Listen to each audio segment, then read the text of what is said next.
Keeney's at quarterback. They've got Surratt in the backfield.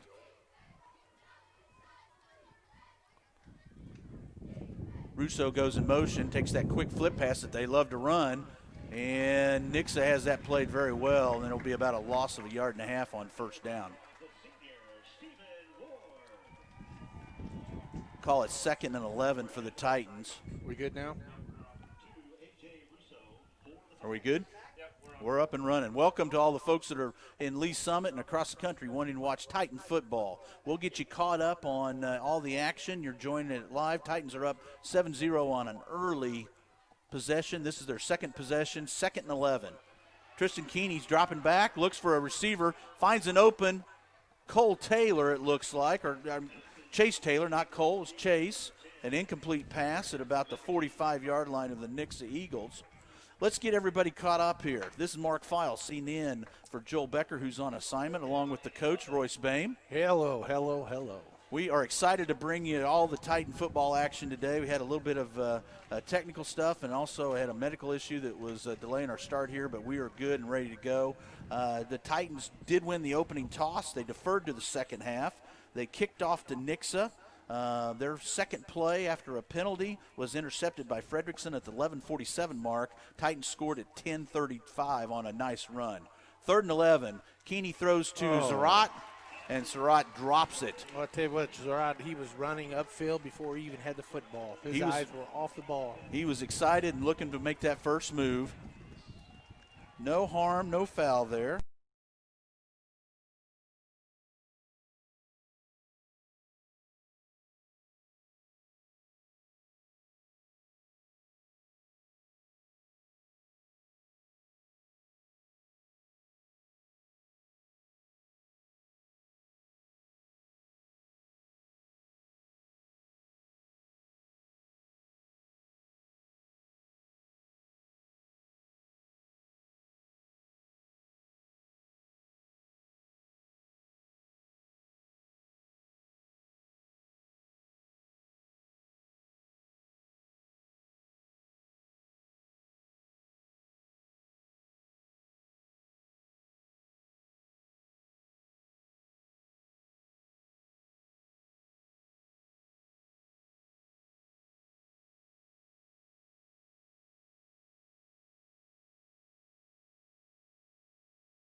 Lee Summit West, last couple of weeks, West has struggled a little bit with the passing game. They have. The secondary's got to be ready to play today. Another run up the middle by Green. We've got a flag on the play coming from the side judge on the Titan side of the field. Let's see what the play is here. Ramon Green on the carry. Looks like they're trying to figure out where we got a face mask, 5-yard variety on the tackle. So Nixa will get an additional 5 yards on this carry, and we'll put them very close to another first down.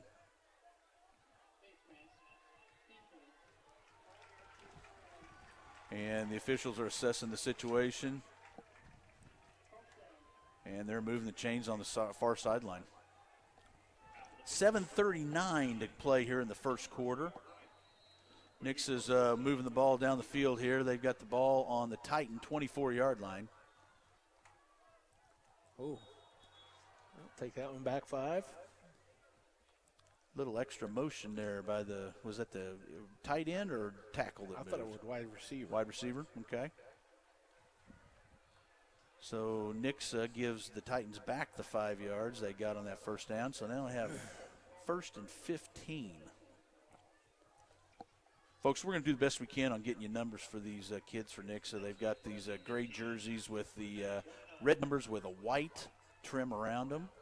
And if they stand a certain way, there's a shadow and you can't see the number. But we'll do the best we can.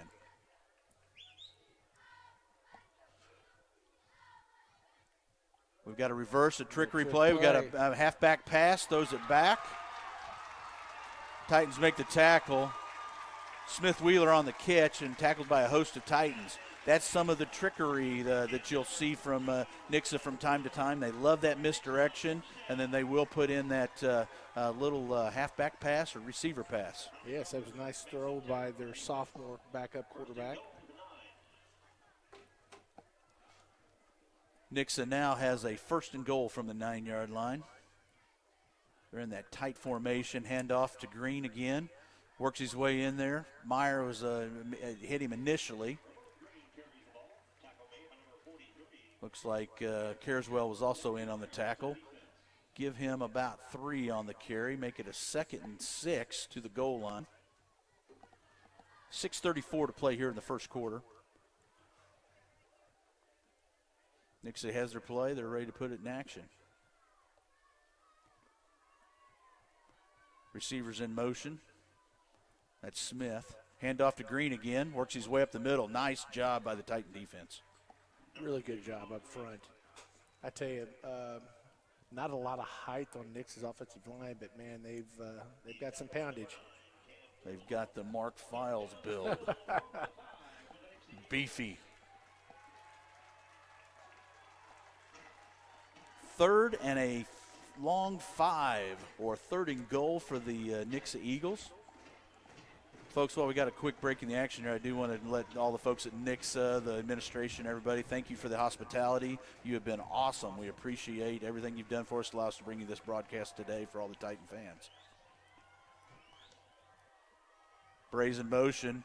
Potts looks to make a pass, throws back across his body to 21 for the touchdown.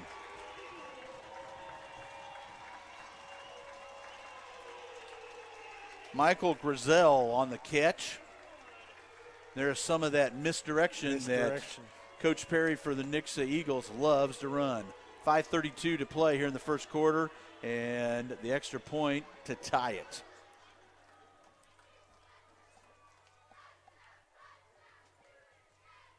James on the kick, and it is good. So with 5:32 to play here in the first quarter, we're going to take a quick break. The Titans and the Eagles are tied 7-7. You're listening to a presentation of Backport Sports, Beck Bros Productions, and 810varsity.com.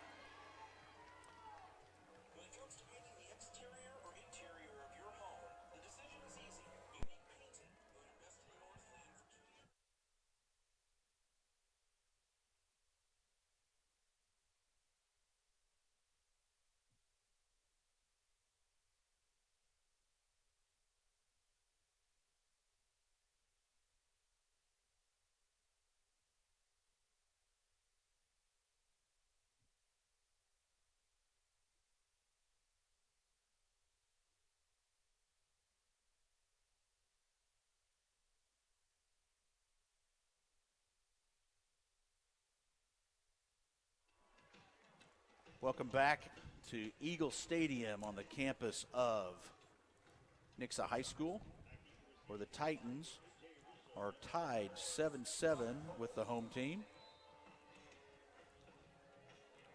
You know, Mark, coming out of Kansas City, coming down south to play another Class 6 school, that's one thing that I believe there's only 3 Class 6 schools down here in Springfield There area. are 4, yes, sir. Oh, there's 4. Who's the 4th one? You got Kickapoo, you got Branson, you got Branson 6? Ozark, and then Joplin. Branson 6, oh, yes. But again, though, a lot of their schedule is 4A, 5A schools. And so at times you just don't, when you're coming down here to play a Southwest school, you just don't know what type of competition they've seen. But I'll tell you what, right now, we're staying right with the Titans. They are. The kickoff was received by Russo at the goal line. He worked his way back and got to the 19-yard line. So the Titans have 1st and 10 from the 19 with 5:27 to play here in the first quarter. Keeney calls it, hands off to Surratt. Oh, Surratt nice. breaks it. Working his way downfield, protects the ball nicely, crosses the 50. Looks like they're going to mark him right at the 50-yard line.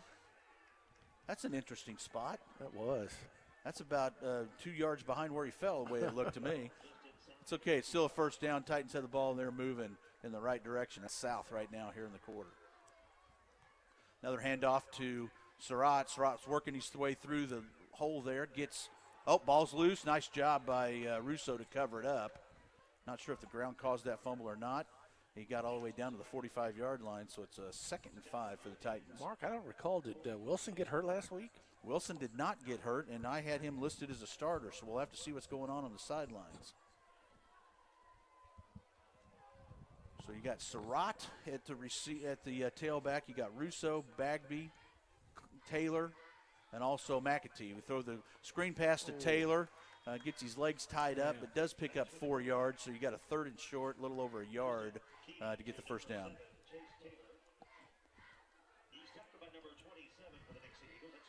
It is good to have Chase Taylor back. Yes, it is. Yes, it is. That offense has a different attitude when he's on the field. Hey, you know one thing you need to do?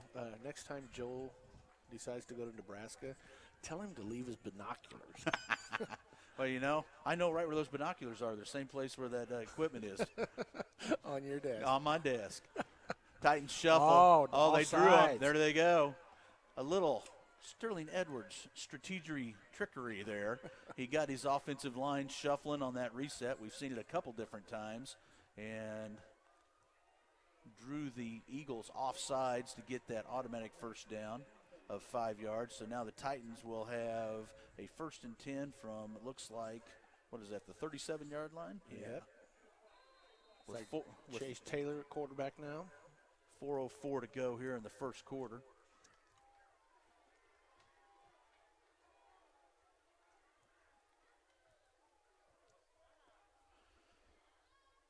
Taylor calls the cadence, gets a play taken.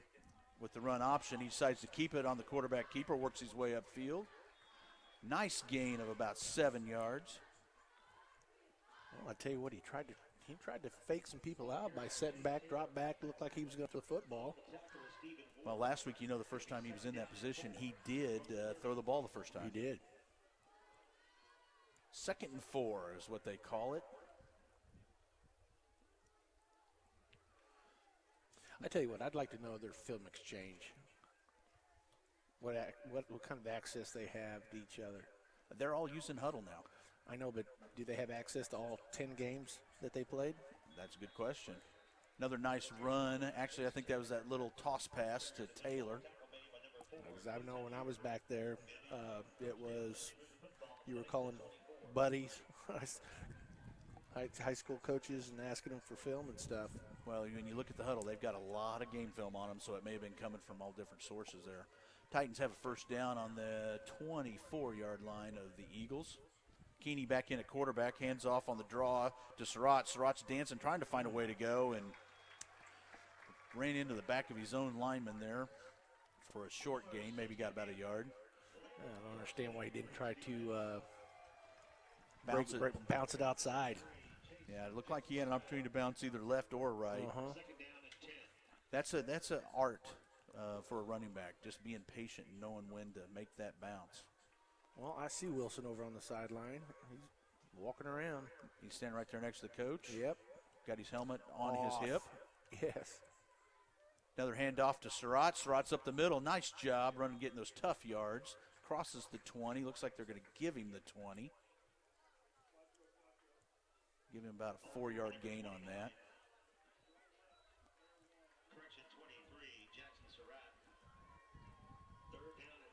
Actually, they're going to give him 3 on that, so it's 3rd and 6.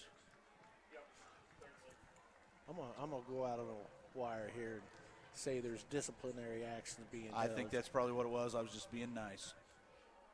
Oh, we got Keeney on a toss.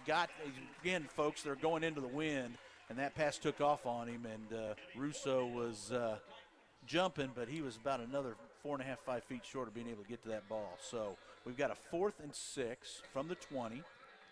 Again, we do not have Cole Stewart, our kicker, today. He is pulling double duty, doing his first love, which is soccer, and he's playing goalie for the Titans soccer team, who are playing Rockhurst today back in Kansas City. Nice. Is that at Rock or is that at? I think it's at Lee Summit. I think Lee Summit was the neutral site.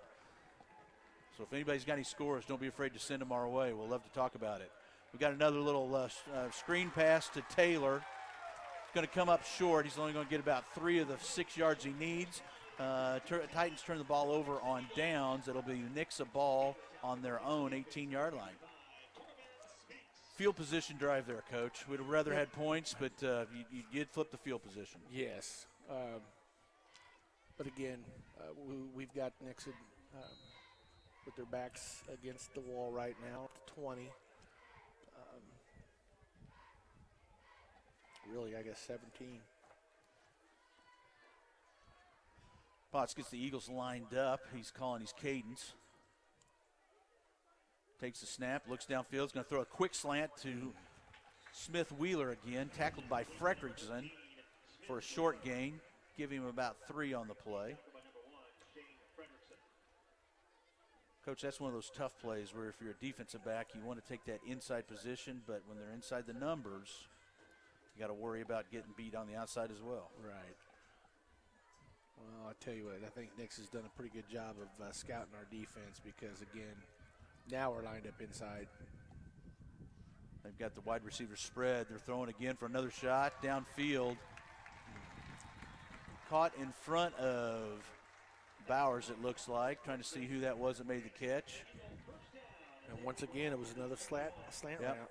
Number 3, that's Michael Sportsman for the Eagles making that catch for the first down. The Eagles have the ball on the 31-yard line. We've got just a little over 45 seconds to play here in the quarter.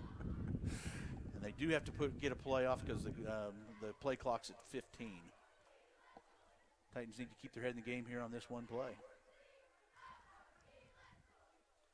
Potts drops back, looks to make the pass. There it is, that deep throw down the sideline.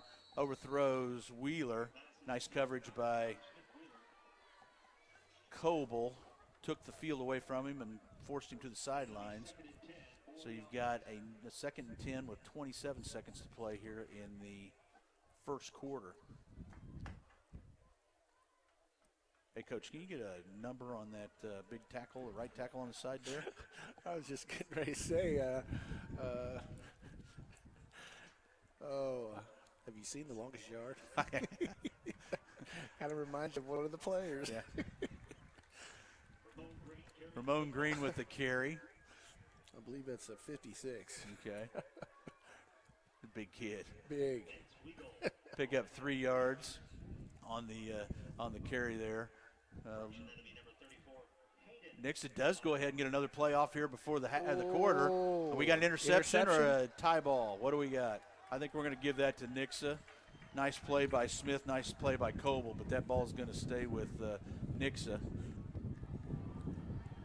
I got to make a decision now. Yep. Oh, no.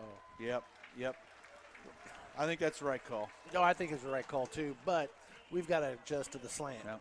And here's the funny part. Look at this clock operator. 1/10 of a second here in the first quarter on that play. 1st and 10 from the 45-yard line for the Eagles. They went ahead and started the clock. That is it. That is the quarter. The Titans are tied 7-7 with Nixa Eagles. We are here and happy to bring you all the action. You're listening to a presentation of Backport Sports, Beck Bros Production, and 810varsity.com.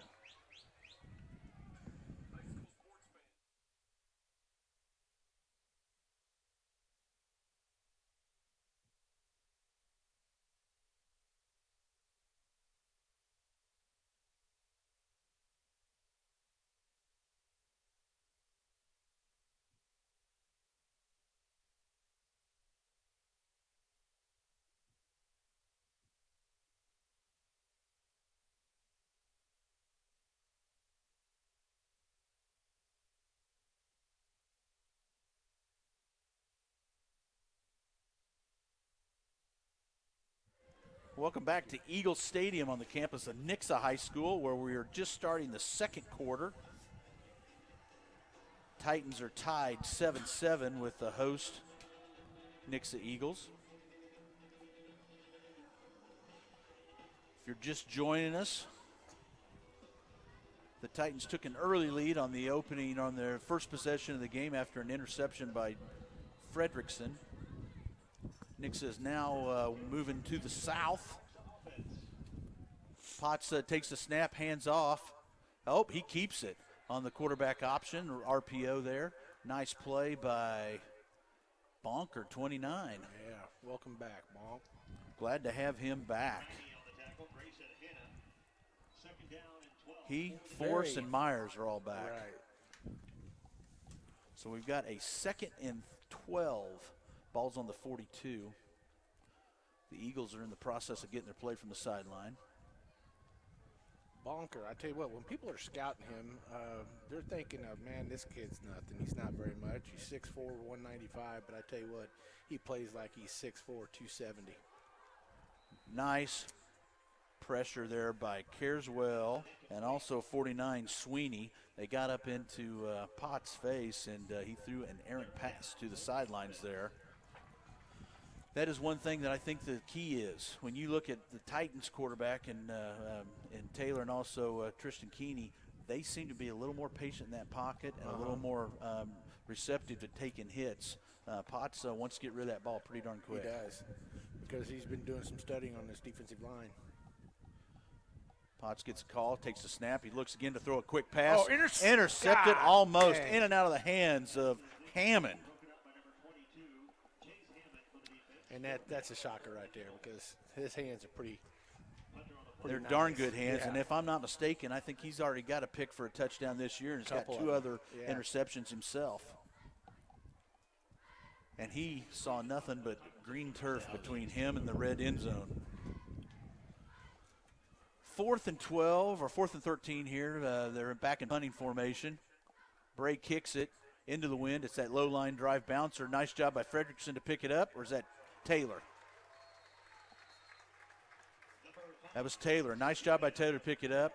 Hey, he saved the team at least 10 yards by picking that ball up on the bounce. He sure did. And you know what? That's the first time that we've seen Taylor back deep. He is. He's also listed as a returner on the kickoff team, or kickoff return team today as well. Titans take over on their own 30-yard line. 1st and 10, 11:06 here to play the second period. This is Mark Files in for Joel Becker, who is on assignment in Nebraska, and I'm here with my good friend, the coach, Royce Bain. Yo. Keeney takes a snap, hands it off to Mr. Wilson. Second quarter, and we finally see Mr. Wilson, so I bet you it was a discipline. Little discipline action. That happens from time to time. Oh, yeah, it does. Taylor Wilson is a great little running back, and you know what, pound for pound, I don't think there's anybody tougher running between tackles. No, you're right. Picks up 5 yards on that first carry, and he is running with a nasty attitude, which we like. Look at that. Oh, look at that. Shoots through there, finds a gap, another handoff to Wilson. Nice job, picks up another 3 on that carry.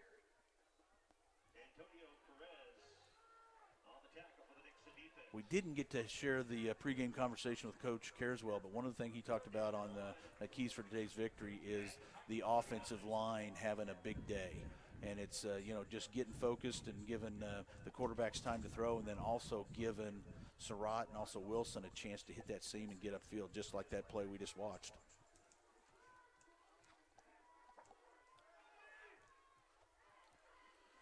Little quarterback sneak. It's like you got it.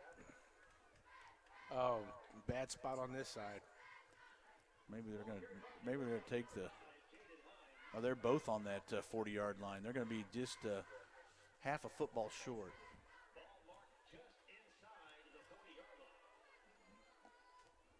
They're in the process of getting ready to take a measurement here, it looks like.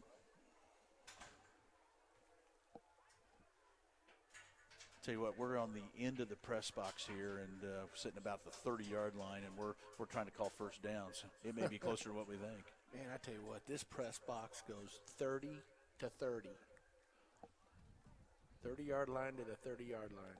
This thing is something else. It is. That's the first down for the Titans. That's a nice spot there. We'll take that.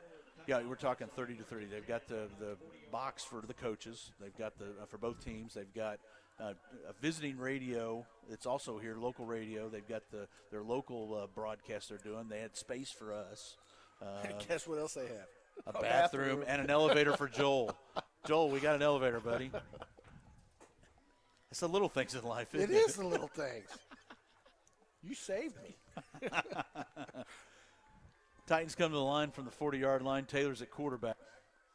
Goes through the cadence, hands it off. Nope, he holds it, pulls it up and takes the RPO, quarterback option up, and gets a couple yards. And I tell you what, reading that, I don't know what Sterling's taught him to read, but should have gave that thing. Yeah, I was thinking the same thing. Matter of fact, I was already calling for the give because I thought Wilson was going to get nobody, around the end. Nobody honoring Wilson.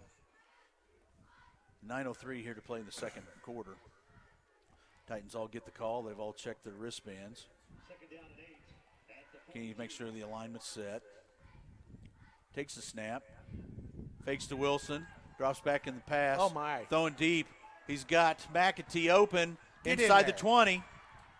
Works his way down, and Nice. it gets to the 11-yard line. Going to give him the 12, it looks like. Boy. Actually, folks, he's at the 7-yard line. And I First tell and you goal what, from the 7. having the wind at your back, that really helped out there. That was the old grip it and rip it. And he hit him on stride. Very much so.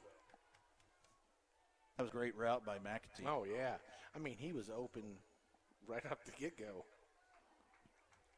Titans line up. They've got two receivers to the left, one to the right. Keeney fakes, hands off to Wilson. Wilson with a nice run. Gets just to the 2-yard line. I say just to the 2. I thought he was going to mark him closer to the 1, but he gets to the 2.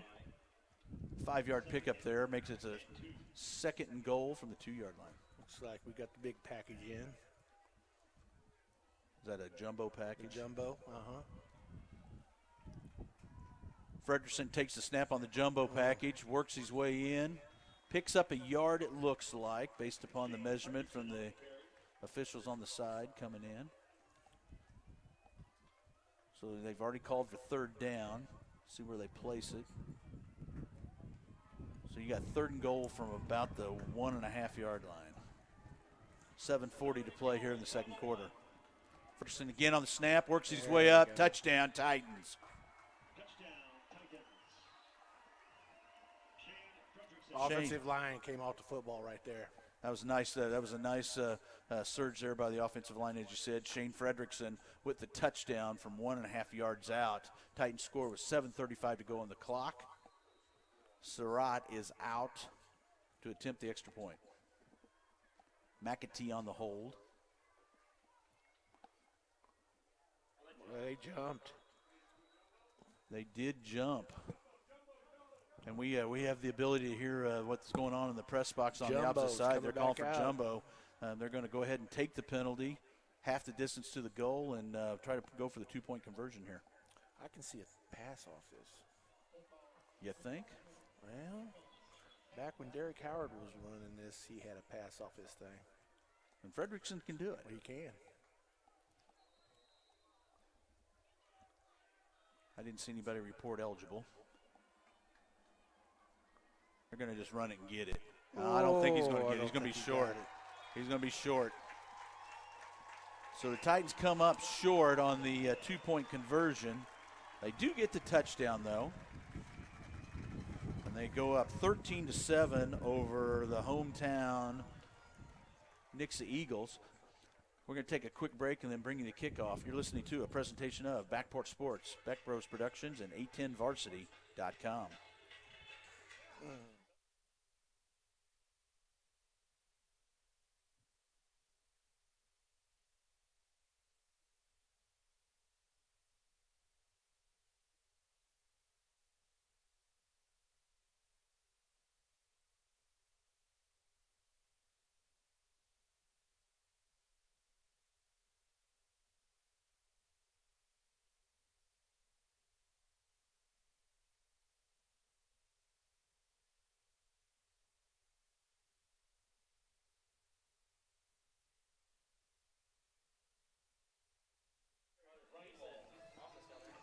Welcome back to Eagle Stadium. Mark Files on subbing for Joel Becker, who's on assignment, along with the coach, Royce Boehm.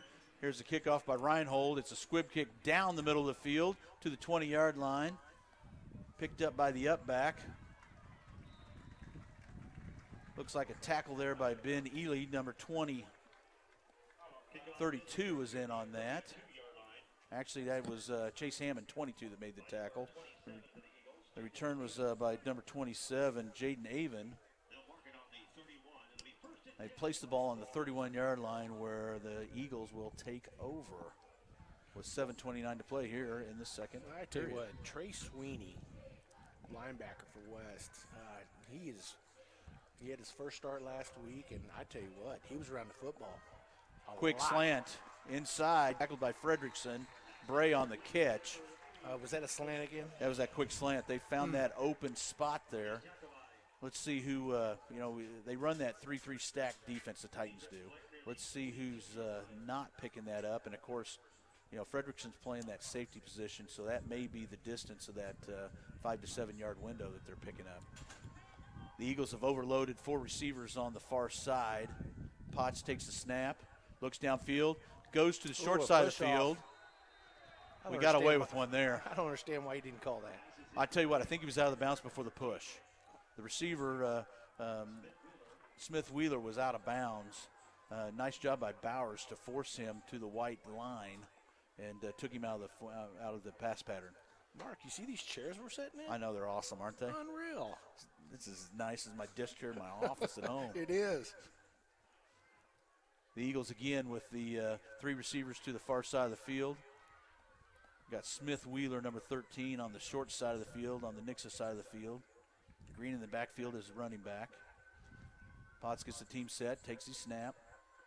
Again, hands off to Green. Green makes a nice run and picks up the first down for the Eagles. Coach, that's what we were talking about with Surratt. He was able to find the hole, bounce it out of the action, and worked his way upfield, got a nice 10-yard gain. Yes, he was. 6:56 to play in the second quarter. Ball's on the 48-yard line of the Titans. Eagles are driving. Number 39 is H-back in for Nixa. Another quick pass, going to throw that little screen pass, or they're setting up a double pass. That went to Austin McCracken, number 1. Put that in your memory bank, Coach, when we start looking for that in the second half. We want to see what Ben Eli was doing, or Ellie was doing on that play, if he was staying home or if he got sucked in to come up and cover that. Tight formation on the short side of the field. Potts in motion, gives it to Green up the line. Good stop.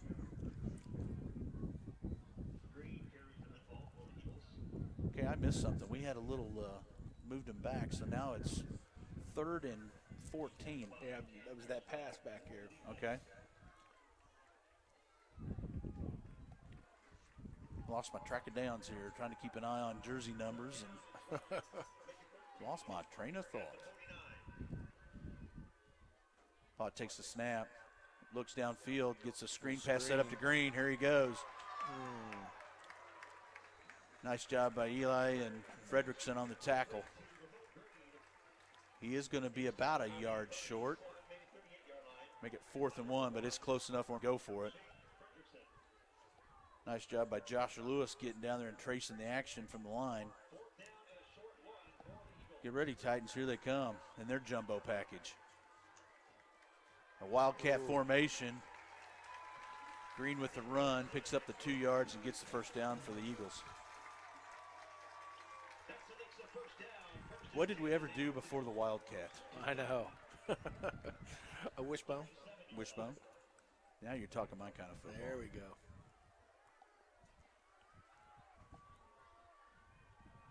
Bray comes back out on the field. It'll be the inside receiver. Also out there's Thornton. Wheeler's in here on the close side by himself. Another throw down the middle of the field. He had him. Looks like Bray got beyond Fredrickson. He got tied up just a little bit, it looked like. Right. Sorry for all the wind, guys. I don't have a microphone That's cover right. on here. And we may change headset there at the first break. Or we can just turn you off. Yeah. Heck yeah. That's what happens when you work 15, 16 years with Joel Becker. Well, I tell you what. You know what? You know how good I feel right now working with you today? I don't know. I feel real good. Do you? Yeah. You're not critiquing every word I say. Because we'll step all over each other. How's that? With that, he had a little swing pass to Green again. He worked his way down to the 29-yard of the Titans. We got 3rd and 2 with 4:45 to play here in the second period. Fast-moving game, Coach. Very fast. Another Wildcat, Green on the carry. Well, you know what? It's just like we're watching Titan football here. It is. It's like looking in a mirror. Uh-huh. First down for the Eagles. Worked their way down to the 22-yard line of the Titans.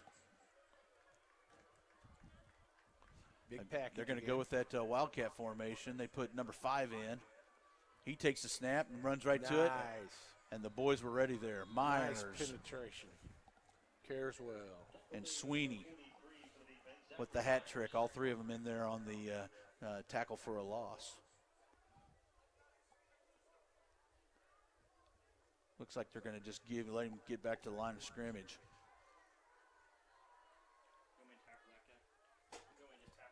Yes.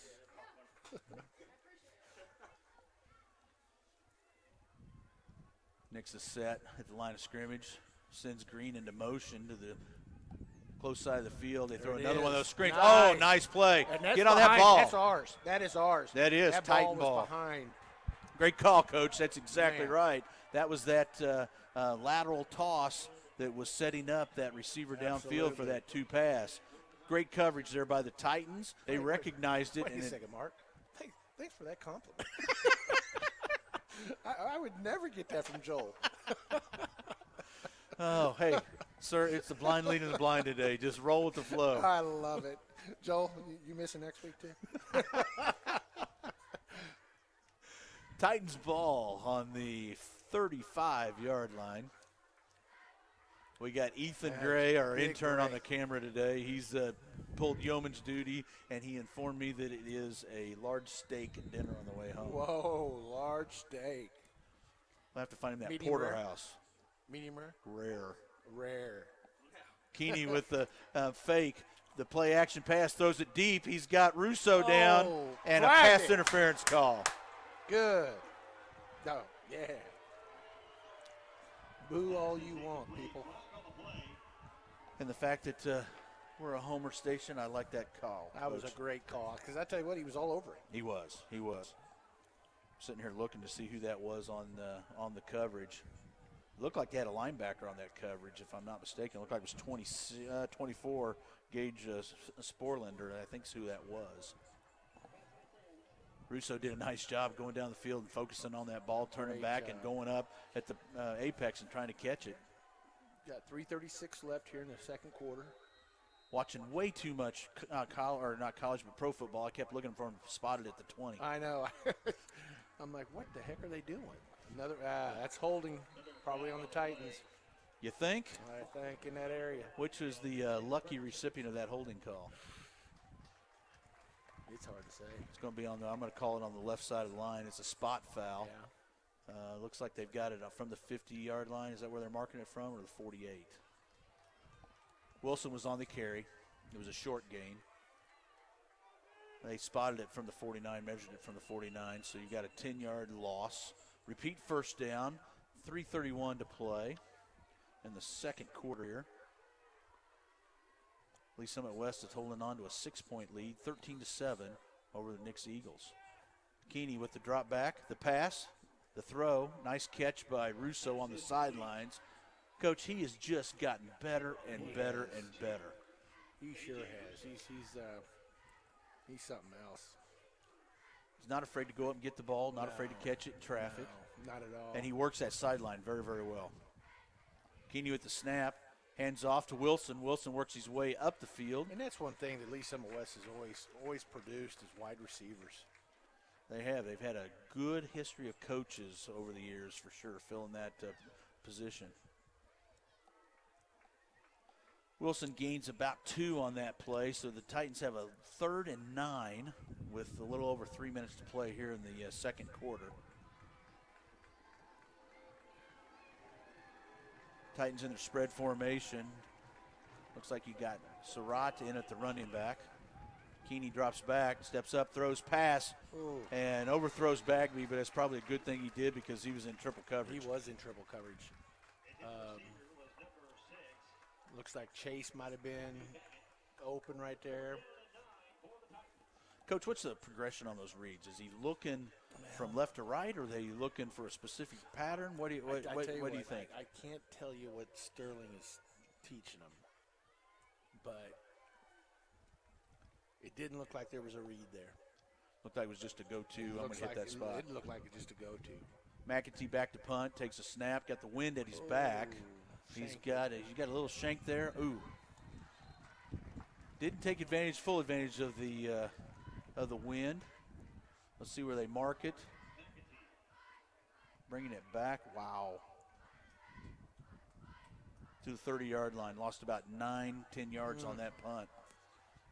Titans are going to be on defense. There's 2:40 to play here in the second quarter.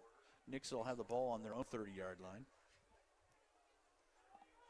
They need to also just play right there at the numbers on this side of the field in the press box. That way we can see the numbers. Potts brings the Eagles back to the line of scrimmage. He's got Green at the tailback behind him. Same cast of characters at receivers. Got a motion and Green up the middle on the straight dive. Picks up 2 yards. Bonker on the tackle. And a couple of his buddies there.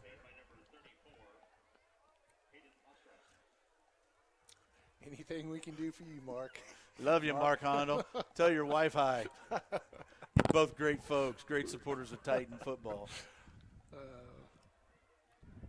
Potts on the throw downfield. He had the man. Nice job by Howie Graybarger on not driving a shoulder into the defenseless receiver. They got tangled up. He did push him down. And Nixa does not like it. And the home fans do not like it. That's okay. We wouldn't like it either. No, heck no.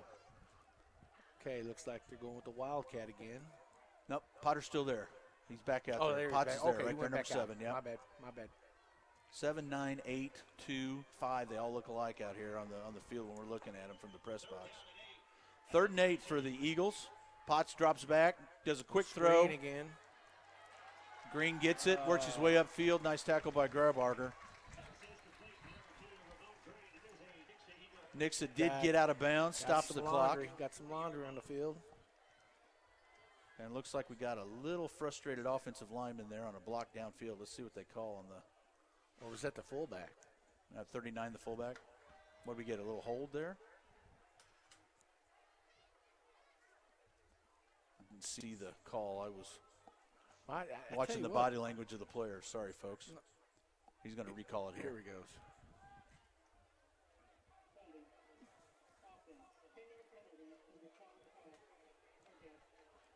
Tell you what, that's kind of like some of the holding calls we've seen against the Titans where the kids are locked up and somebody turns 10 yards down the field. I know. So you got 3rd and 10 with 2:03 to play here in the second quarter. Potts drops back, throws downfield. It's got number 13, Smith Wheeler with the catch. I tell you what, I think Nixa got away with one right there. I think he had that ball long enough. Oh, you think he dropped it, huh? Oh, yeah. Let's go to replay, Coach. Yep. Well, there you go. They called it incomplete. You had the call right. Nice job. That's the way to influence those officials from the press box. Heck yeah. Bray back to punt for the Eagles. Looks like we've got, is that Taylor back, number 7 for the Titans? Taylor again. Setting up on the 38-yard line. Ball bounces back to the kicker. Oh, no, flag. God, dog it. Nice job by Taylor to pick it up. I'm going to give the ball right back to Nixa. We got a running into the kicker, or we're going to have a personal foul variety here. Let's wait and see what the white hat has. Personal foul. Roughing the kicker 15 yards, so that will move the Nixa Eagles to a first down on the 45-yard line on their side of the field here. Coach, that's just a tough break for the Titans. That is. That's a tough one. Doggone it. But the bad thing about it is a bad snap, which gave us more time to get to the punter. Yep. Well, and the question is I was watching the action downfield myself, but if that punter takes one step to the left or one step to the right, he actually becomes a runner, and so that changes the rules. You know, if he's got his leg up and he's kicking, then there's a roughing call there. Yeah. No harm, no foul. It's 1:51 to go here in the second quarter. The Eagles come back out. Titans just need to tighten up here on the defense. Potts comes out standing in the pistol formation at the 40-yard line behind the offensive line. Takes a snap, hands it off to Green. Green's got a couple of nifty moves to work the way upfield to pick up a couple yards. Okay. I think we got a holding. Another holding. 65 or 85. I'm not sure what it is. I'll tell you what, I think this officiating crew is doing a very good job today. Oh, hey, I'll tell you what, since we don't have stats because we saved Ethan's legs today, we're going to spend the halftime reminiscing about trips to Southwest Missouri and football games. I've got some stats and numbers here for you folks. You're not going to want to get too far away because you're going to love to hear what we're going to talk about. Looks like Nixa did have a holding call against him. It's a 10-yard foul, moves him back to the 35-yard line. Looks like Titans took a timeout here with 1:45 to play. Is that the first time out of the game? It is the first time out of the game. First time out of the game. And we'll keep it here. just to throw out a stat, and, you know, it scares me to do this one, Coach. You were 17-4 under your tutelage of playing teams in Southwest between regular season and postseason play. Yes. The 4 games that were lost, 2 at home, two at home, and 2 on the road. Right. And again, I mean, good powerhouse teams at the time. You know, it was Webb City, Camdenton on the road. On the road, Kickapoo on the road. On the road. And then Ozark at home. Ozark at home, right. 2006, a 10-6 loss to Webb City, and one of the coldest games I remember playing at Titan Stadium. And there wasn't turf yet. It was on natural grass. And I tell you what, I don't know what the rule is about it, but remember that horn that was Webb City people brought? Yeah, that big foghorn. Yes. I've threatened to use that on a minister in a church once or twice when the sermon runs long. Think that'd get their attention? It would get Jeff Brinkman's attention. I apologize to all my minister friends out there. 1st and 20 for the Eagles from the 35-yard line. Potts drops back to pass. He steps up, looks for his receiver, underthrows it, but he does make the catch. Over Coble. Smith Wheeler with the touchdown scamper. 65 yards on the touchdown for the Nixa Eagles. Point after to come. Score occurs at the 1:35 mark here in the second quarter.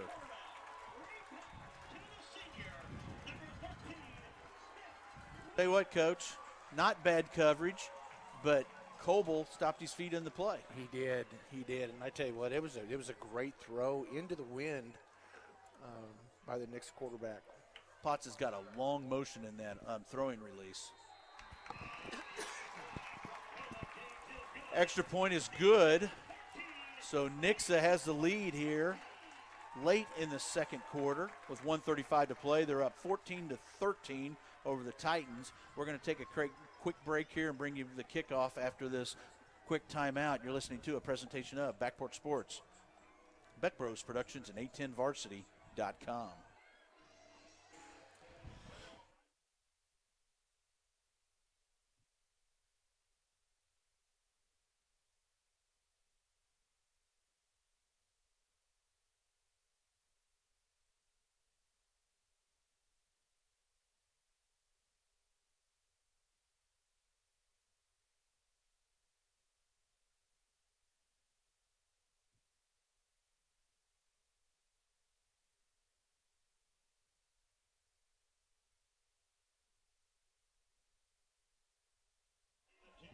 Welcome back to Eagle Stadium on the campus of Nixa High School, where Nixa just took the lead, 14-13, with 1:35 play here in the second quarter. Nixa kicks off. Short kick, but it does make it to the second tier of return people. That's Russo with the ball, works his way up the field and makes a nice return and gets it to the 27-yard line of the Titans. Man, I tell you what, roughing the punter. Shame on me, no harm, no foul, huh? Jeez. To give him more downs. I love that special effect of the wind. It feels good. Yeah. As long as it's not down the back of my neck, I'm good. There you go. All right, so we've got Keeney at quarterback. Looks like Surratt's behind him. Look at this trickery. There you go. Bagby on the quick pitch back. Works his way upfield. Gets a nice 11-yard gain. For those that were watching from home, Bagby came from the short side of the field. You had Wilson going from the far side of the field across. Just a little misdirection there. Titans are at the line ready to go. The clock is rolling. 1:21 to play here in the quarter. Keeney's looking for a pass. Throws to the sidelines. No catch. Out of bounds. I think Russo kind of pulled it down, though. He tried, yeah. But I think he was out of bounds. I think so. Second down from the 38 of the Titans. They're looking to the sideline to get the play. Keeney's done a nice job at quarterback this year with limited access as junior. As a senior, he's done a great job leading this team to this point. Handoff inside to Wilson. Wilson breaks tackle, works his way upfield. Looks like we could have had a face mask. No flag on the field. Wilson gets the carry to the 46-yard line of the Titans. They're ready to run another play. Takes the snap, hands it off again to Wilson. Wilson works his way up, bounces in. Nice job, quick footwork. I thought we were moving. I thought Wilson was moving. Leaning into the handoff. Yes. 51 seconds here to play in the first quarter, or excuse me, the second quarter here in the first half. The clock will start, and it is rolling. Titans have the play. Keeney takes a snap, looks downfield in the pass formation, finds McAtee on the sidelines, incomplete. A little too interested in getting to the sidelines and then securing the football. Right. We're very lucky that ball hit the ground and didn't end up in the hands of the defender. Nice tackle by number 10. Man. I don't know. The reading. Ben Mills is the defender that put that hit on McAtee. The reading of our quarterback. It's hard to say. It looked like that was an automatic throw to McAtee. It could be that, and it could be repetition and comfort. Because Chase Taylor didn't run a very hard route. Got a stacked set of the receivers. Keeney's working his way downfield, throws it away, but we do have a holding call, presumed holding call. Yeah. And that's 2 yards behind the line of scrimmage, so there's a good chance that's on a, yep, there it is. White hat calls a hold. It'll be marked from, looks like what, the 47-yard line of the Eagles. Oh, whoa. Let's see what it is here. Now I'm confused, Coach. Yeah, I am too. He's going to come back now.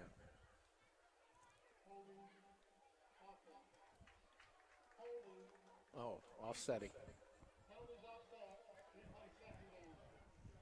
I feel better now. I'm Yeah. not totally confused. I did see it twice. A little over 35 seconds to play here in the second quarter. Titans have the ball on the 45-yard line. After that fun little action, oh my, look at this formation. Jailbreak. 71. Timeout. Coach Perry for Nixa got the timeout. I don't blame him. Oh, no. 71 for the Titans. Halterman lined up, split out with the receivers. Setting up a screen pass, you think? He was on the line of scrimmage. He was on the line of scrimmage. And there was a receiver inside of him, which was he in the slot or was he? I think he was in the slot. Okay. And the guy on his outside shoulder. Had him covered up. Right. So they were setting up a screen pass or something out there. I thought we were going to see the old Jeff Driscoll favorite dog patch there. And when I say dog patch, that's basically, folks, where the center is by himself, the quarterback is there by himself, and everybody else is scattered across the field between the two sidelines. Titans come back out after the timeout in a traditional formation. Got McAtee and Bagby here on the short side of the field outside of the hash marks. You got Taylor on the hash, and you got Russo out on the numbers on the far side of the field. Keeney takes a snap, fakes, looks downfield. He's got McAtee open, but he overthrows him. There was triple coverage back there. Yeah, there was. Not a bad shot to take downfield. No, I mean, he threw it to where nobody was going to get it. If we weren't going to get it, nobody was going to get it. 28 seconds to play here in the second quarter, 3rd and 10. Coach, we've been here before.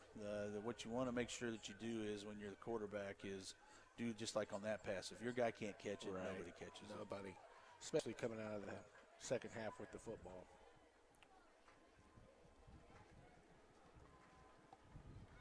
Got a man in motion there. Hands off to Taylor, works his way upfield. Picks up about 6 on the play.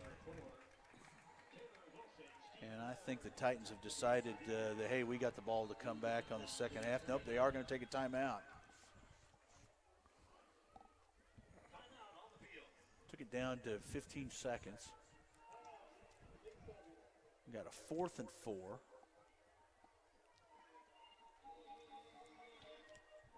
All right, look at your crystal ball here, Coach. What do you call? Well, I'd say you have to throw the football. Just a go route, just send right to the end zone, right? Yeah. And if you're the DQ or defensive coordinator for DQ, I'm getting hungry. Defensive coordinator for the Eagles, you're going to send your front 4 and maybe a blitz or 2? Right. You can drop everybody back in coverage. I would defend say the goal line. I would say prevent. You know, we've had this conversation. I don't like prevent, even when it's a prevent situation, because it usually prevented any team I was on from winning.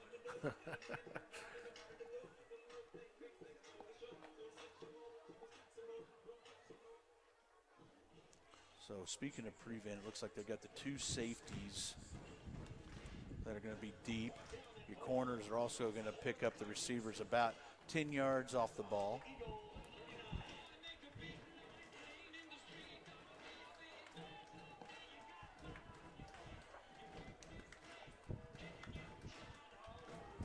Branson, 6A. They're 6A. Wow. The last shake, or the last shake up. Keeney with the ball, goes to throw. We got a pass interference. That's on the line back, number 27. So our kicker's Jaden playing Avon. soccer, so. No, the goalie is playing soccer today, who is also our kicker. That's right. That's what I'm saying. Because he is being recruited to play soccer, correct, as a goalie? Yeah. So he is a blessing, is the way we wanted to call that. He's just another young man that makes it available. Right. All right, so we had a pass interference. Man. 11.8 seconds. Titans have the ball inside the 15-yard line. It's almost on the 14. We'll call it the 14. Well, Mark, you do an out, get out of bounds. I do 2 quick passes here. I think you can get 2 plays off. Yeah, but you got to get rid of it quick. Oh, right there. Good. There it is. Get out of bounds. There it is, right there. Nice play by Taylor to catch the ball and get out of bounds. Cuts the distance in half. Makes it a little easier to get in the end zone. This is a Tony Romo section here. Yes. This is. I was watching him last week. 6.5 seconds. He was studying it, telling you how to go about doing it. The one thing he won't do is call the exact play like he does. And he's intelligent, isn't he? He is. And a Western Illinois guy. I got to meet him. I told you that story, right? Really? Yeah, his roommate in college, his father and I worked together when my days at Cub Cadet. Oh, okay. And Tommy Brewer was Tony's personal secretary. That when they graduated, he got drafted or picked up by Dallas. He ended up being his personal secretary. Oh, my God. Until he got married. Look at that. Just half an inch, maybe. So we got a measurement. Got 6.5 seconds here. Can you get to the end zone and get another play off on a pass play? I think you can. Especially with this clock operator, it is so good to leave 1/10 of a second. I know. Problem is you can't get it snapped. That's the only problem. Unless it's an incomplete pass, then I guess you do get it, won't you? Yep. Let's forget all that. Let's just get Mr. Keeney, the quarterback here, thinking positive thoughts, and let's just score on this play. What do you say? Let's do it. Titans are in their spread formation. You got McAtee here on the short side of the field with us on the press box side. You got the other three receivers, Bagby, Taylor. And he does go to the short side of the field. McAtee makes the catch. He does get the first down, 2.8 seconds, and catches it and gets it to the 6-yard line. They're getting ever close. Last play here. And if we had Stewart, do you kick the field goal? Oh, yeah, most definitely. Well, there's no other shot here. It's going to the end zone. Or timeout. I'm going to take a timeout, yep. Talk about it. And the ball is sitting on the near hash mark, so that makes it that much more of a tougher kick for sure, especially on this tight angle.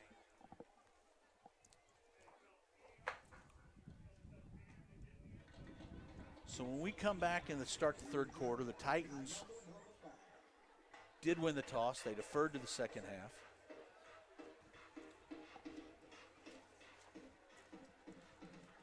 So the question is how will the win game be played? John Perry, the head coach for Nixa, man, he's in the White Hats ear right now. Well, and we understand why.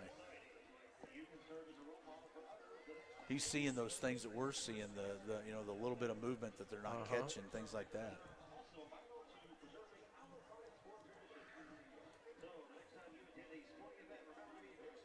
I think Perry's been here a little. I think this is his 10th year. 10th year? Yeah, I think that's what I think he got here 2000. I think 2010, 2011. No. When I played him, it was Regon. Okay, so that was 11 when you played him. So, yeah, okay, so his first year was 2013. I'm sorry, thank you. That's 7 years. Got another timeout. Nice timeout by the coaching staff for Nixa. They wanted to see the formation. Don't blame them one bit.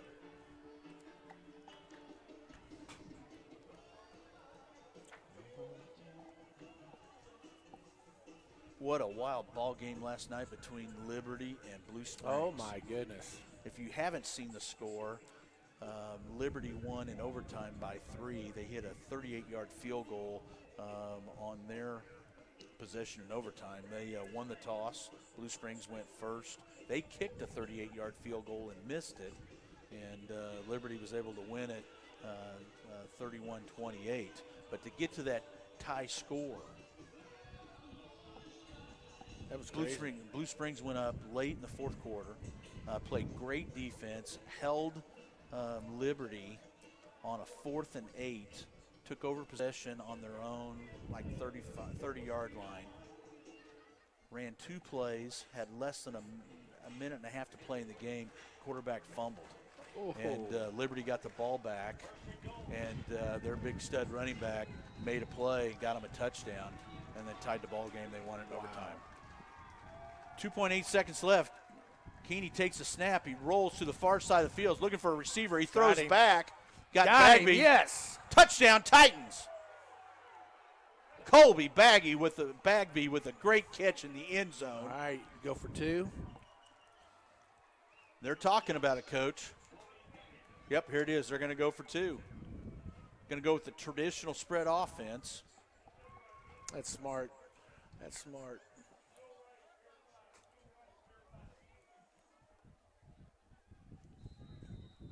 Titans are out of timeout, so they're going to have to make this play go and count. 20 seconds on the play clock. Keeney with the snap. He's looking to make another pass. Got it. Yes. Touchdown.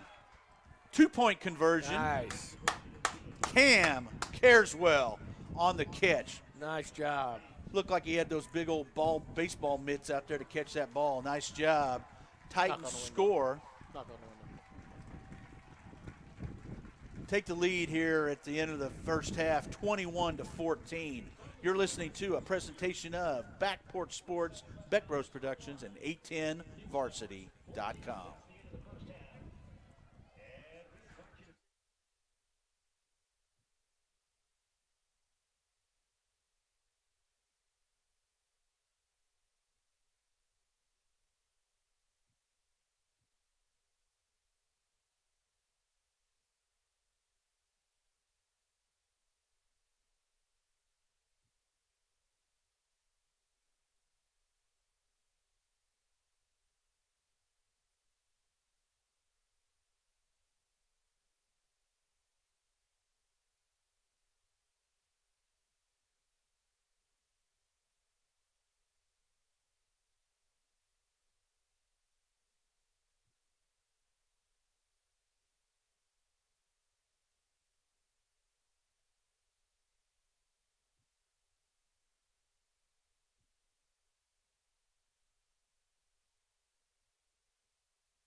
Welcome back to halftime, where the Titans are up 21-14 over the home team Nixa Eagles. Since we missed the pregame conversation with Coach Carswell, we're going to go ahead and play it in its entirety here. It's about 6 minutes, so we are now going to go to the coach's conversation with Coach Vinny Carswell.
Welcome back to halftime at Eagle Stadium here on the campus, and it's a beautiful campus of Nixa High School right here in the heart of Nixa, Missouri.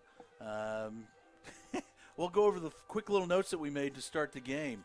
Nixa, for those folks that don't know exactly where Nixa is located, it is in southwest Missouri. It's about 10 miles south of Springfield on the southwest side.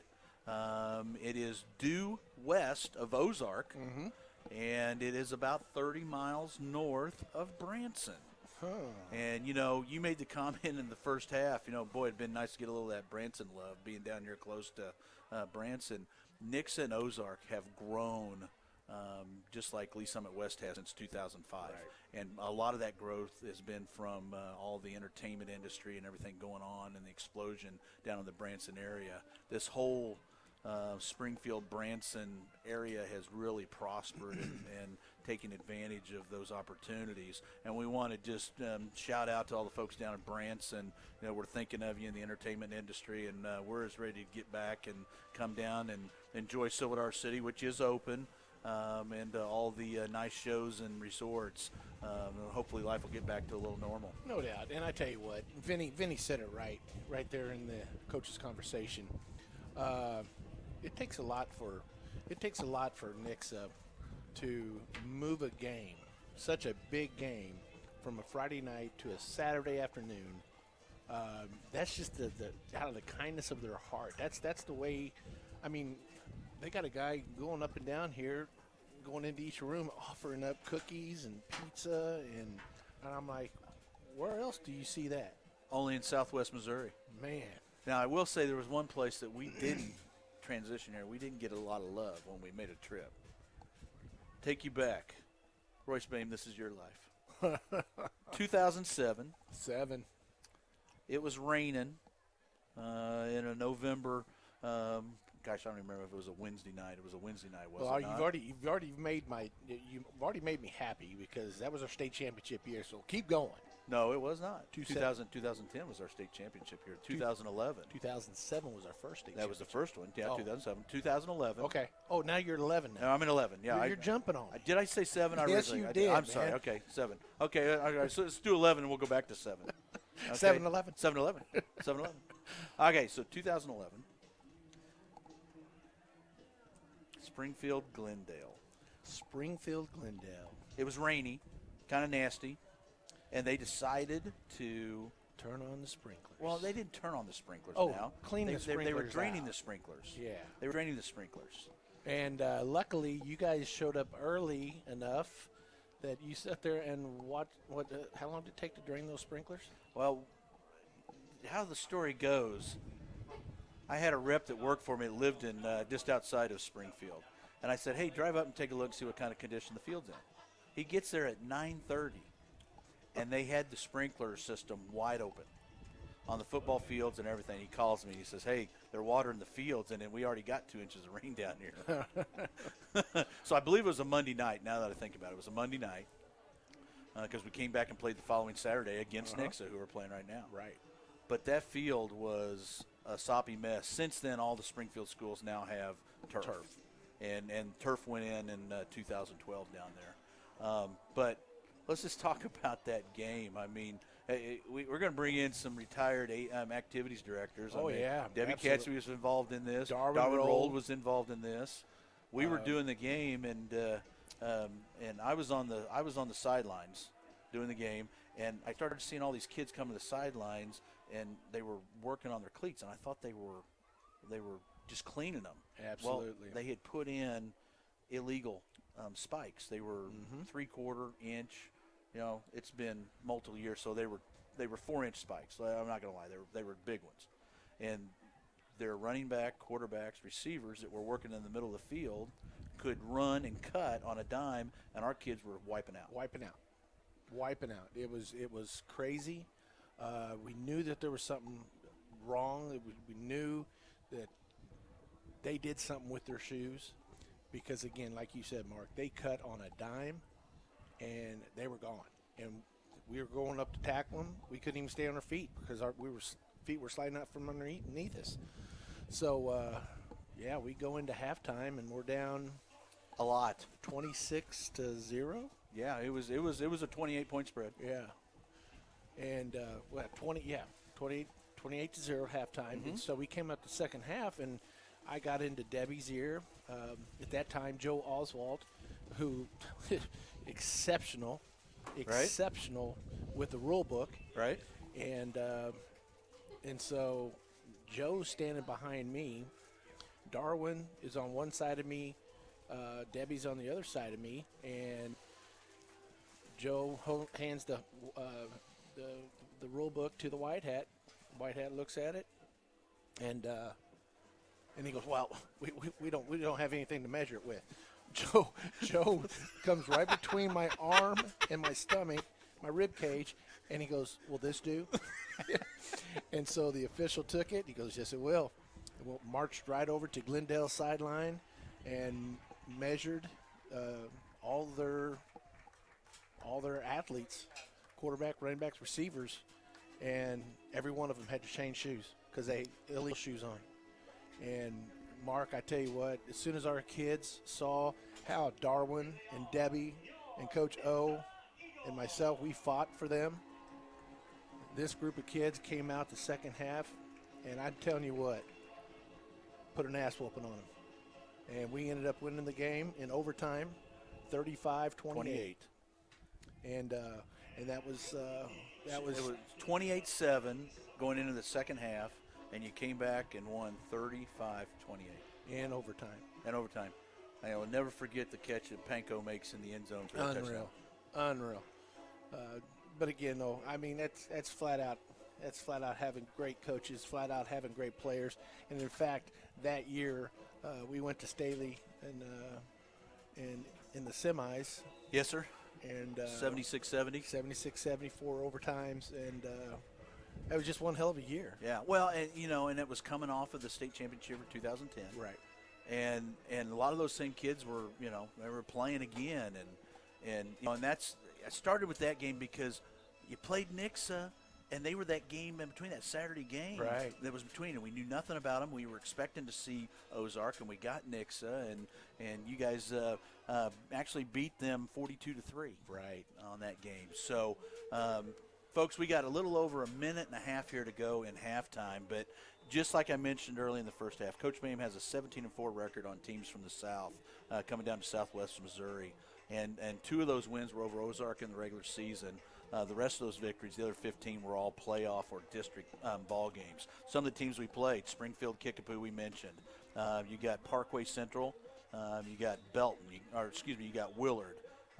You've got, let's see, who else we got? We got Lebanon. We talked about Glendale. Springfield Central, Joplin, Camdenton. That was a fun game there, too. It was fun. It was. That was. Now we're jumping to 2005. Right. 2005. That was second year. Second year, semifinals against Purple Haze. Purple Haze. Remember that? Bob They just had. Shore. And you go down to Camdenton, and they played on that. That was a ryegrass field. Is that what that Yeah, was? it was. Zoysia Field. It was a ryegrass field. It was brown, but it was a fast track. It was fast. It was soft. Yep. Yep. And the Titans had the game until the closing seconds. Yeah. Ladarian Page got hurt on the sidelines. Things kind of went goofy from there.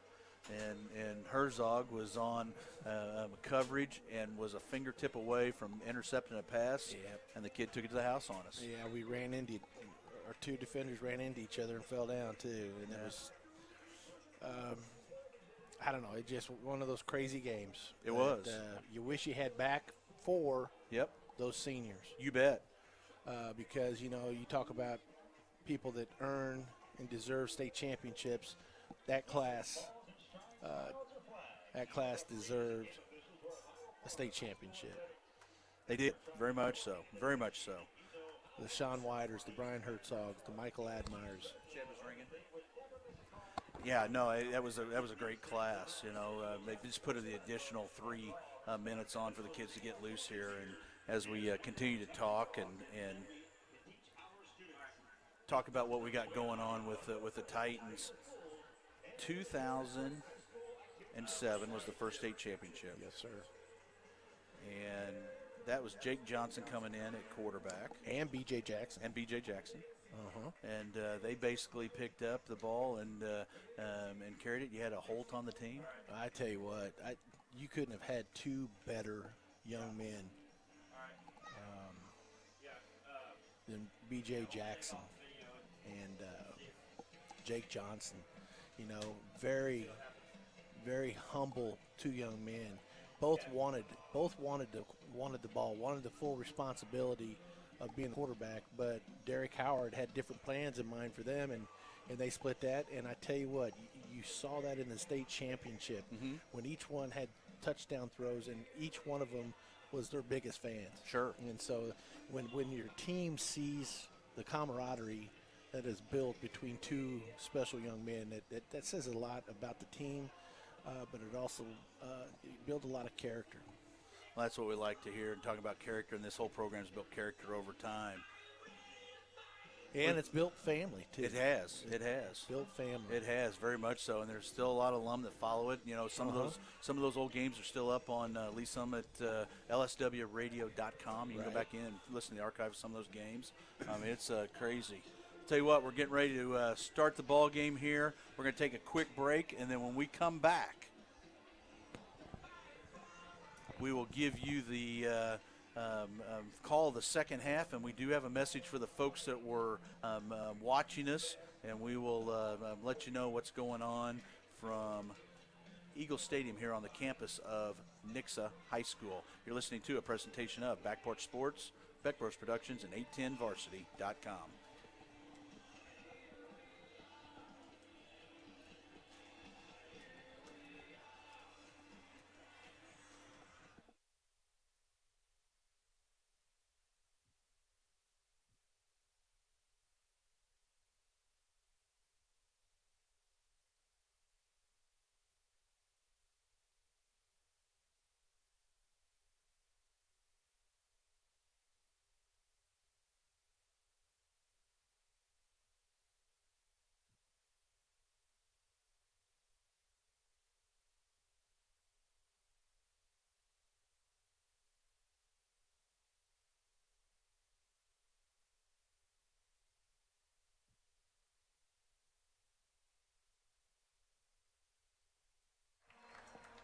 Welcome back to the second half of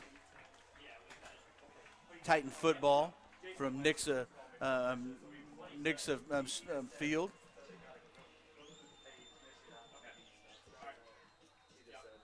For the folks that were watching us, you're going to have audio only. We've got a little communication with Misha that we were video streaming, and they had a pay-per-view broadcast here going on. So we apologize to Misha for that. At this point in time, it was a miscommunication, but we will have audio for the whole second half. The Titans are here to receive the second half kickoff and change the play-by-play here a little bit for you.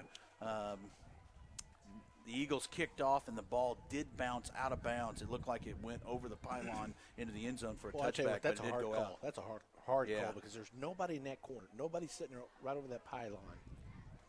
And that's what Coach Perry is down there arguing right now. Yeah. Wait, dude, we're shaking. It's like an earthquake up here in this press box. The wind's blowing pretty hard. So the Titans do now have the ball on the 35-yard line. Keeney brings the Titans out. You got Wilson at the running back spot. You got the full house of receivers. You got McAtee. You got Bagby on the short side of the field. You got Russo and Taylor to the wide side of the field. Taylor's in motion. They hand off to Wilson. Wilson works his way up across the 35-yard line and for a short gain of 1. It'll be 2nd and 9. So what this means with Misha, does this mean that we're no more video next week either? Well, with the coronavirus, Misha got involved and set up Misha TV so more families could see football games. But the big part, Misha set it up to make money. We're not going to go there. We're going to be politically correct and call a ball game because we just got to figure out how we are. 11:28, Keeney takes a snap, hands off again to Wilson. Wilson with the big run. Breaks it to 45. He's to the numbers. He's outside to the far sidelines. Gets to the 40-yard line with a nice run by Taylor Wilson and a great job by the Titan offensive line. So, Corona has created an issue for streaming. Okay. All the high schools now have the ability to stream. They've all got on and learned how to do it. And Misha TV, through the National Federation of High School Association, has a streaming app, and they are now doing that, and they charge for that, whereas we provide it free of charge because we have advertisers. Okay. Wilson on the carry. So we can do audio but no video. Audio, that's right.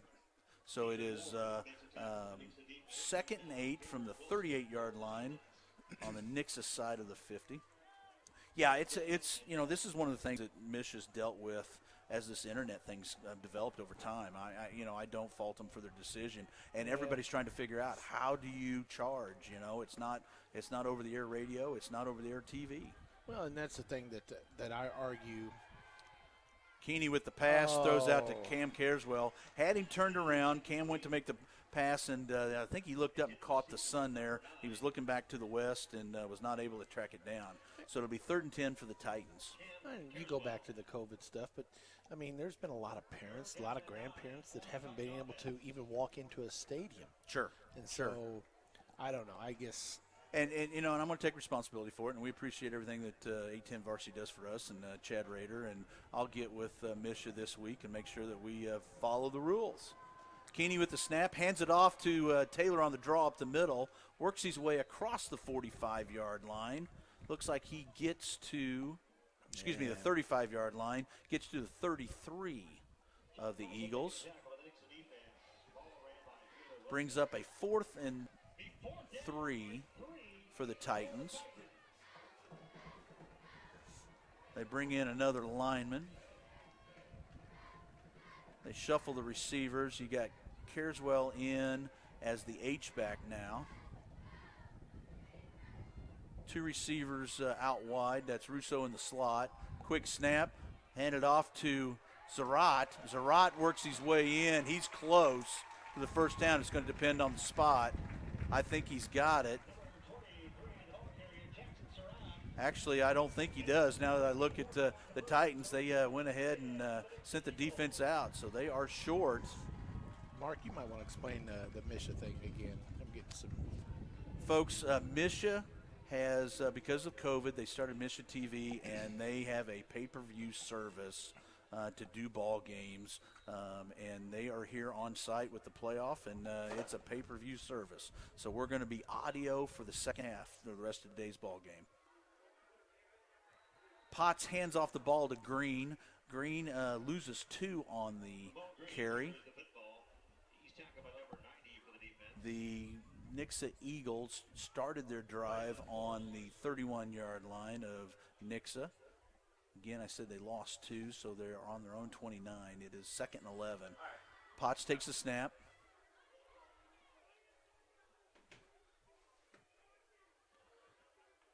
Resets. The H-back goes in motion. Now the Green, the running back, moves into the secondary. Potts takes the pass, throws out to his wide receiver. It looks like that was Bray, and ball short hops him. Oh, folks, those tweets and texts are killing me. Keep them coming. We do try to provide you a service. We've been doing this since 2005, and trust me, we've dealt with all kinds of fun over the years. Judd, we understand your pain, brother. We understand your pain. Nixa now has the ball, 3rd and 12. Bray in motion. Potts takes a snap, throws downfield, looking for Smith Wheeler, and throws it way outside, but he did throw it to the back shoulder outside, so it was out of play for Coble to make an attempt to intercept it. So Titans hold on that series. It's a 3 and out, and Nixa will now punt to the Titans, and it looks like Brock Coble's going back to receive this punt. 9:09 here to play in the 3rd period, quarter. Wait a second, Joel. You playing Quarter. hockey? Quarter. It's a quarter. Third quarter. Snap, kicks away, Bragg kicks it. Bounces on the Titan 32. Coble lets it go. It rolls. It is touched by a defender for Nixa. And it looks like the official's going to go ahead and have it downed on the 22-yard line. So it'll be 1st and 10 for the Titans from their own 22. 8:59 here to play in the third quarter.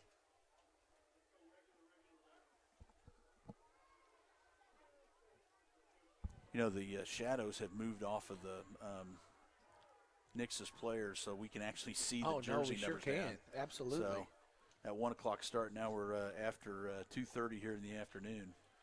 Well, it's about dark time here, isn't it? About dark 30 and something else that you can't say on a high school broadcast. All right.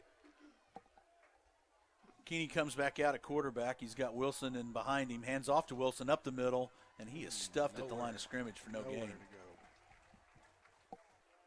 Nice penetration by the Nixa Eagles. Mark, man, I tell you what, we're down here in Nixa and got a big old bag of popcorn from the concession stand. That's first one all year. All year long. Yeah, that's the running joke. What do we start the broadcast or pre-broadcast off? We get the pregame meal, and Royce gets his big bag of popcorn. That's right. And we miss the concession stand at West just as much as everybody else. Yes, we do. Keeney drops back to pass, sets up the screen, throws it to McAtee. McAtee breaks his second tackle, third tackle, works his way up and makes a nice 6-yard gain out of nothing. Yeah, that was nice. Good hard running. Nixa played that well. McAtee was just able to elude that first tackler and then broke a second tackle, but it did slow him down enough that the rest of the Eagles could get over there and make a play. So you got 3rd and 5, 7:59 here to play in the third quarter. Zarat's in the backfield next to Keeney. Bagby is in motion. They run another screen. This time it's to Russo on the near side of the field. Works his way up. And we've got a hold, Coach. We're going to have holding on one of our receivers. Colby Baggett, again, I think is who got him on the hold. And again, that is an interpretation on that holding call. That is. That's tough. I mean, he had his hands inside on the numbers. The the defender turns and tries to run away from him. And you can't release it, and it gives you the perception where you are on the field that it looks like a hold. You watch it in film study, and it's not a hold. No. But it gets called. It's a 10-yard penalty. Judgmental call. That's right. So the Titans now have a 3rd and – I'm going to give it about a 3rd and 16 from the 16-yard line.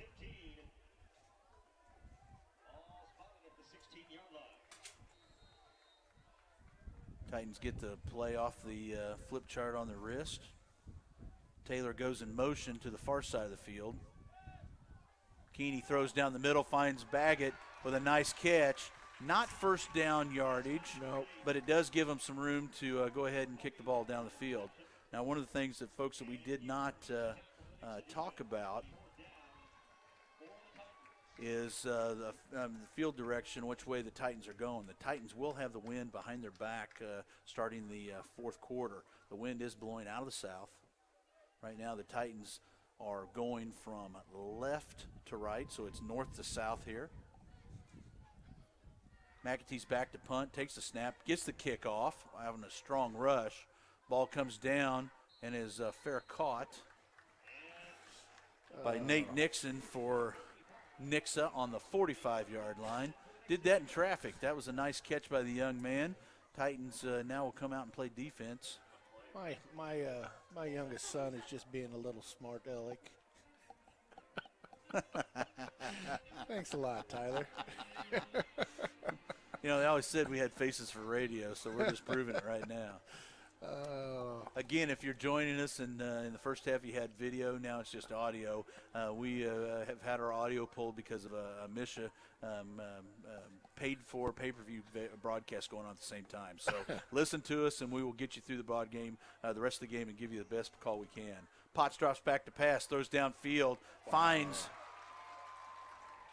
Smith Wheeler again, covered by Brock Coble. I say Brock Coble, yes. Brock's got to get a little closer to him on that. He You know, he does. looked at the official and said, hey, he's pushing off. You know what? You got to get in there and get a little more physical. I don't understand why they're not taking away that inside route. Well, and your defensive backs are playing 6 to 8 yards off of that ball carrier, so that pass is going to be there all day. Yeah. Handoff up the middle to Green. Nice tackle by Fredrickson and finished up by Vonker. I'll tell you what, they moved Fredrickson. You know, he's playing that strong. He's playing that strong safety pseudo linebacker spot. He's done a great job this year. Great job. Bringing physicality inside. Titans are lined up. You got a 2nd and 8 for the Eagles. Potts calls a snap count. Takes the snap. Drops back to pass. Throws. Oh, no. We got Coble beat. If that ball had been on target, that had been a touchdown. Nice catch by Smith Wheeler to keep 1 foot in bounds. The Eagles are on the move. They do have the ball inside of the 10-yard line. They spot it at the 7. 1st and goal with 6:09 to play in the 3rd quarter. Titans are up 21-14. Number 99, Golson comes in and is lined up as a tight end. He is the big defensive end. We were running around here this morning trying to put a name to that jersey number for the Eagles.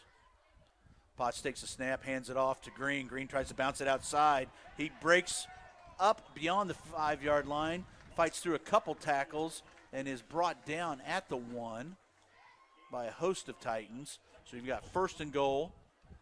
We got a hurry-up offense going here with the Eagles, so the Titans can't get set for a goal line stand. Potts takes a snap, hands it off again to Green. Green works his way in, crosses the goal line, touchdown. Touchdown, Nixa. From 1 yard out, Ramon Green for the score. Extra point to follow.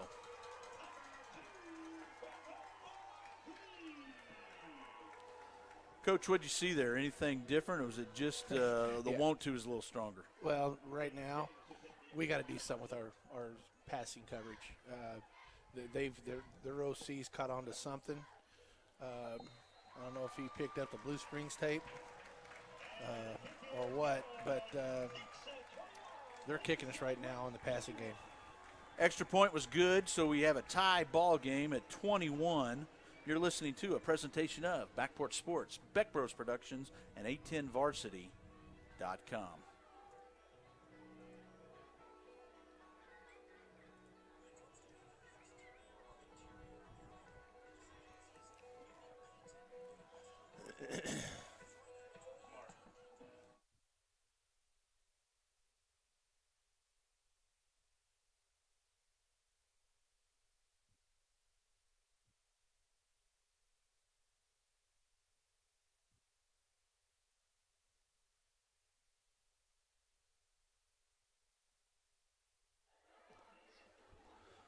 Welcome back to Eagle Stadium on the campus of beautiful Nixa High School. Nixa is lined up to kick off from their own 40-yard line. They are squeezing the kickoff return. They've got the ball set on the hash to the press box side where we are, short side of the field. The wind is at their back. The Titans are set to receive the ball. The kick is off. It's a short kick. It's received by Russo on about the 7-yard line. He's working to find an opening. He goes to the wide side of the field. Face mask. And we get a face mask call. Let's see if it's a 5-yard or a 15-yard variety there. It looked like a 5-yarder. Looks like Russo ran away from the blocking coverage. I don't know what he saw, but he did get to the outside, and we picked up a face masking call here. See what the white hat calls. It's a 5-yard variety, so Russo was tackled on the 19. We'll add 5 to that, so the Titans will have the ball inside their own 25-yard line, but not bad field position to start out. Could have been a lot worse. Ball's placed at the 24. Keeney at quarterback. Russo is on the near hash mark on the near sideline. McAtee's on the numbers on the Titan side, the far side of the field. Wilson is at the tailback spot. The H-back is in. I'm going to make the assumption it's Cam Carswell. Yeah, it's Cam. Keeney with the snap, hands off to Wilson. Wilson breaks up the middle, gets a nice run up the middle. Yeah, good key block by Cam.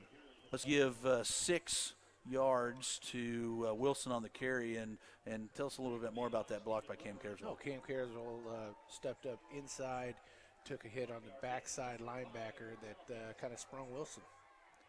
Titans have a 2nd and 5 from the 30-yard line. Still got Russo out here outside the hash mark on the near side of the field. Taylor goes in motion. They hand off again to Wilson. Wilson works his way up the middle, and I believe he's got the first down, Coach. I tell you what, he might be just a shade short. I don't know. They might have to measure this one. Tough, strong running inside by Taylor Wilson. And once again, it was H-back Cam Carswell that led him up through the hole.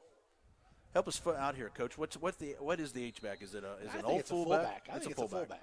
But it allows them to flip between a tight end and a fullback. But they get to set him in a slot position, which is right off the tackle. And we've got a measurement. It's an official timeout. They're measuring it. 4:46 to play in the third quarter. Titans and Eagles are tied 21. They're measuring it. Got it. Got it by a whisker. Good job by Wilson on extending and getting as much as he can at the end of the carry and protecting the football. That's a key point. Very, very big first down right there. Looks like we've gone to Taylor at quarterback. We've got Baggett inside the hash on the short side, or the press box side of the field here. Russo's in front of him. Receivers are stacked on the outside as well. We get a snap. Taylor keeps it on the quarterback keeper on the RPO, works his way upfield. Boy, he got more up that sideline than it looked like he did. Let's count it off here. Looks like he's going to give him about 4 yards on the carry. Nice job by Taylor to work that sideline. Ball is on the 37-yard line. You got Keeney on the field. Taylor goes off. H-back Carswell's in. Surratt's in, along with Wilson. Russo's the receiver on the press box side of the field here at the hash, and McAtee is out on the short side of the field, which is the far side of the field at this time. Russo's in motion, runs behind Keeney. They hand it off to Surratt, and he loses a yard on that play. They had Jackson set up in the, I'd call it a fullback position. There he was. And just did a unblocked dive play, and Nixa was there waiting on him. Yeah, because that time Cam Carswell was up as a tight end. 3:58 to play here in the third quarter. 3rd and 7 for the Titans. Russo, Taylor, and Baggett all come to the press box side in the formation. McAtee's out on his own. Keeney's looking down this side, finds a receiver, gets it to Russo in traffic, catches the ball. I think there's a fumble there. I believe the young man was down. I think he was down. Officials have called him down. It's a first down on the 49-yard line. Great catch by Russo, and a nice pinpoint pass by Keeney in triple coverage. It was. And I tell you what, Chase Taylor, just outside of him, was wide open. It looked like he threw into triple coverage here. Titans come to the line of scrimmage. You got Russo on the short side of the field by himself. You got Baggett, Taylor, and McAtee on the top side of the formation. Keeney's looking. Oh, man. He's now being rushed. He comes back and throws and finds Taylor open at the 40. Works his way down to the 34-yard line of the Eagles. Nice play by Chase Taylor and a great job by Keeney of keeping the play alive on the scramble. And I tell you what, Russo had a great argument right there. His defender was holding him all the way down the field, and the official was right there and did not throw the flag. 1st and 10 from the 34. Keeney hands off to Taylor. Taylor works his way up the middle, behind the center, picks up about a yard on the carry. 3 minutes to go here in the third quarter. Tie score 21 each for the Titans and also for the hometown team, Nixa Eagles. Looks like we got a little cloud over the sun right now, over the field. And again, a beautiful, beautiful Saturday afternoon for high school playoff football. Well, it doesn't get any better than a beautiful fall day. Taylor in motion. He takes this pass from Keeney Taylor then flips it to Russo on the reverse, and that play did not end well for the Titans, as it looks like they lose about a half a yard on the play. Just took too long to develop, Coach. It did. It did. And that's, the second time we've ran that today. And you ran it away from your bench. Right. Titans have the ball on the short side of the field here on the hash mark. It's on the home side, the Nixa side of the field. Keeney at quarterback, calls the cadence, takes the snap, fakes to Surratt, rolls back, throws deep, looking for the end zone, throws into double coverage. I think we've got an interception, and it is a touchback. Russo was the receiver. Keeney threw into double coverage. We do have a flag on the field, so we'll need to see what the penalty is. Looks like possibly in the holding. No. The sideline celebration. No, ineligible. Ineligible receiver downfield on the Titans. It will be declined. It will be Nixa's ball on their own 20-yard line. Not able to get the number on the defensive back that received or intercepted it. I'm guessing it was either number 4 or number 6 for the Eagles on that play. It was a nice play by both the defenders for Nixa to pull up an interception. Titans need to step up and tighten up the defense.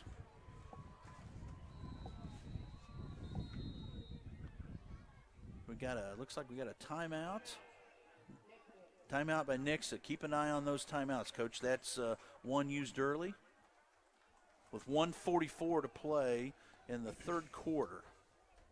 It looked like I had some new folks out on the defense. Looked like number 8 was playing at that corner position for the Titans. That's Anthony Rodriguez. He's done a nice job in a spot role coming in and playing a handful of plays this year, getting himself prepared to be the man on the corner on the island next year. Yeah, I'm sorry, it won't be next year. He is a senior. I had him down as a junior. He is a senior. Looks like Coach O, the D-backs coach, is trying to mix things around here, get some different personnel on the edges right now. Defensively, you got Graubarger back at the safety. You got Ellie back at the other safety. You got at linebacker, you got Fredrickson, Ostrich, and Meyer. On the D-line, it's Force, Bonker, and Careswell.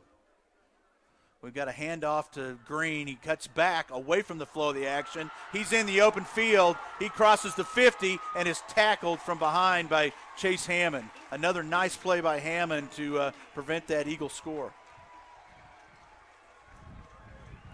Coach, they were running to the far side of the field. Green got to the hash and saw that there was no future in that decision, so he stopped, cut back. The Titans had over-pursued, and he worked his way down the field and got to the Titans' 46-yard line. 1st and 10. Potts hands it off again. Green straight up the middle. He crosses the Titan 40 and gets to the Titan 39-yard line. 2nd and 3 here. Their line is coming off the football right now. They are firing off. They're feeling it right now. A little bit of a momentum switch on stopping that touchdown drive by the Titans. 1 minute to play in the third quarter. Potts takes the snap, fakes the handoff, throws a slant pass again, a crushing tackle by Graubarger on the receiver on the quick slant. Bray with the catch. It is a first down. He's tackled on the 32-yard line of the Titans. 50 seconds to play here in the third quarter. Potts gets the Eagles back to the line of scrimmage. Takes the snap. Hands off again on the sweep to Green. And he picks up 2 yards on that first down carry. Yeah, a lot better by the defensive front. Tell you what, the little bit that I've seen Green just on film and watching him today, I think he's better if he's running straight ahead versus taking that jet sweep action to the tackle. A little over 20 seconds to play here in the third quarter. Potts has the Eagles to the line. Goes through his cadence. The Eagles look to the sideline. They change the play. Everybody's in the spread formation. They get the signal from the sideline. Hands off again to Green. He bounces outside the numbers. He's working his way down the sideline. He runs into his own blocker. Nice job by Bowers to slow the action down, and Green is forced out of bounds by Fredrickson. I tell you, their offensive line is really sealing off our guys up front, and they're even getting to the second level, stopping the linebackers. That is the end of the third quarter. Nixa will have the ball on the Titan 14-yard line, 1st and 10 when we come back to start the fourth quarter. You're listening to a presentation of Backport Sports, Beck Bros Productions, and 810varsity.com.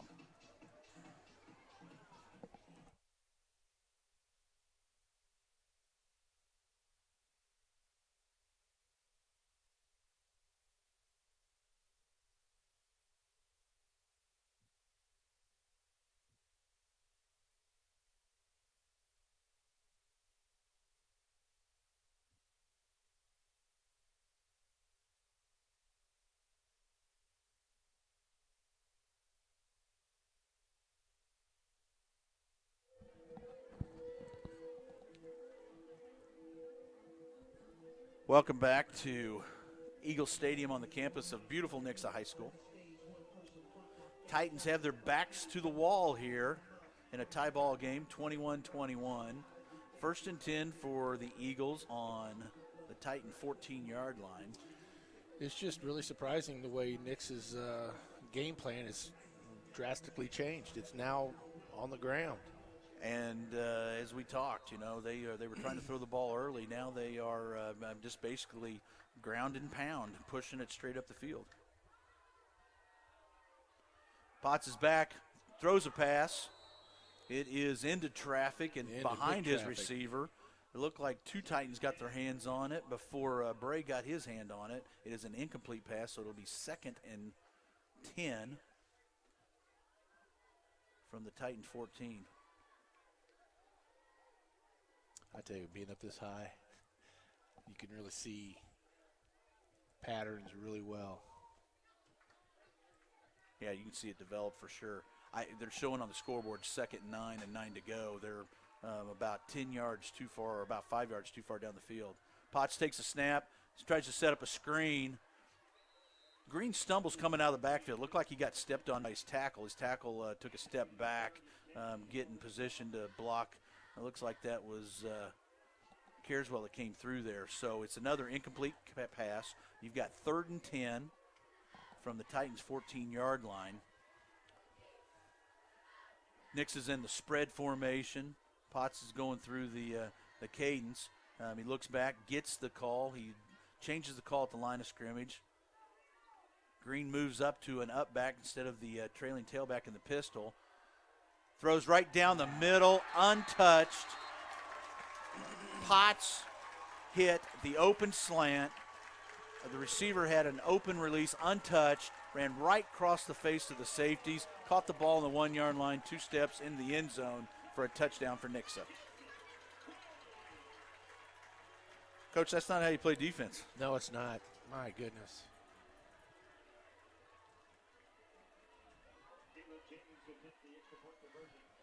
James for the extra point. Placement, it spots down, kicks up, and it's good. 28-21. Nixa Eagles over the Lee Summit West Titans. 11:50 to play in the fourth quarter. You're listening to a presentation of Backport Sports, Beck Bros Productions, and 810varsity.com.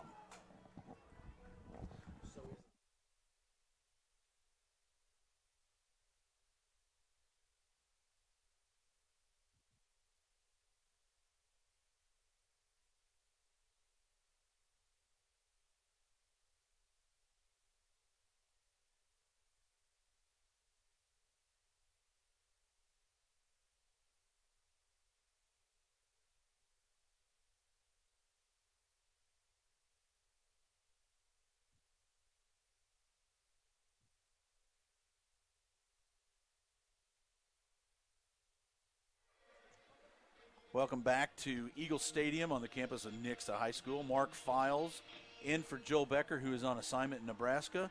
sitting alongside with the coach, Royce Boehm. 28-21, Nixa leads, 11:50 to play, as I said earlier. Nixa's getting ready to kick it off. James is getting ready to kick it off. He set that ball on the far hash on the Titans sideline, visitor sideline. James kicks it. Nice kick down, caught at the 10-yard line by Russo. Russo crosses the 20, crosses the 25, and he fumbles it. Looked like he was carrying that ball awful loose on his hip. He sure was. Fumble by Russo. Ball recovered by the Eagles on the Titan 29-yard line. 1st and 10, Eagles on the Titan 29-yard line with 11:44 to play. That's a tough break. God dog it. Yep, that's one of those things that you just got to make sure that you protect the ball at all times. Nixa Eagles come out on the field. They've got Green at the running back, Potts at quarterback. Wheeler is at the top of the formation on the Titan sideline. Green moves to the slot. He now works his way back in motion. He's running back behind. They throw a lateral back behind the line of scrimmage. A quarterback pass. Turn your head and find the ball. Titans are unable to make the play. Bowers had the ball if he had an opportunity to get his back turned. Catch down the field by number 3, Michael Sportsman. A halfback pass. And Green looks like he injured his hip on the pass play after he released the ball. So we've got an official's timeout. Wow, Coach. Perfect time for a trick play. Perfect time for a trick play. Defensive backs were lost. I mean, yes, they were trailing the play. And I tell you what, it was a bad pass. It was a duck. You know, that's the old ball call, and you switch to Oski when you get the interception. Green gets up. Crowd goes crazy. He walks the sidelines, got a little catch in his hip. Nixa now lines up in their tight, big formation. They're running the Wildcat. They've got number 5 in at the Wildcat position. That's Stephen Ward, the second. Ward into the into the end zone, untouched at the 11:30 mark. Nixa is up 34-21, waiting on the extra point.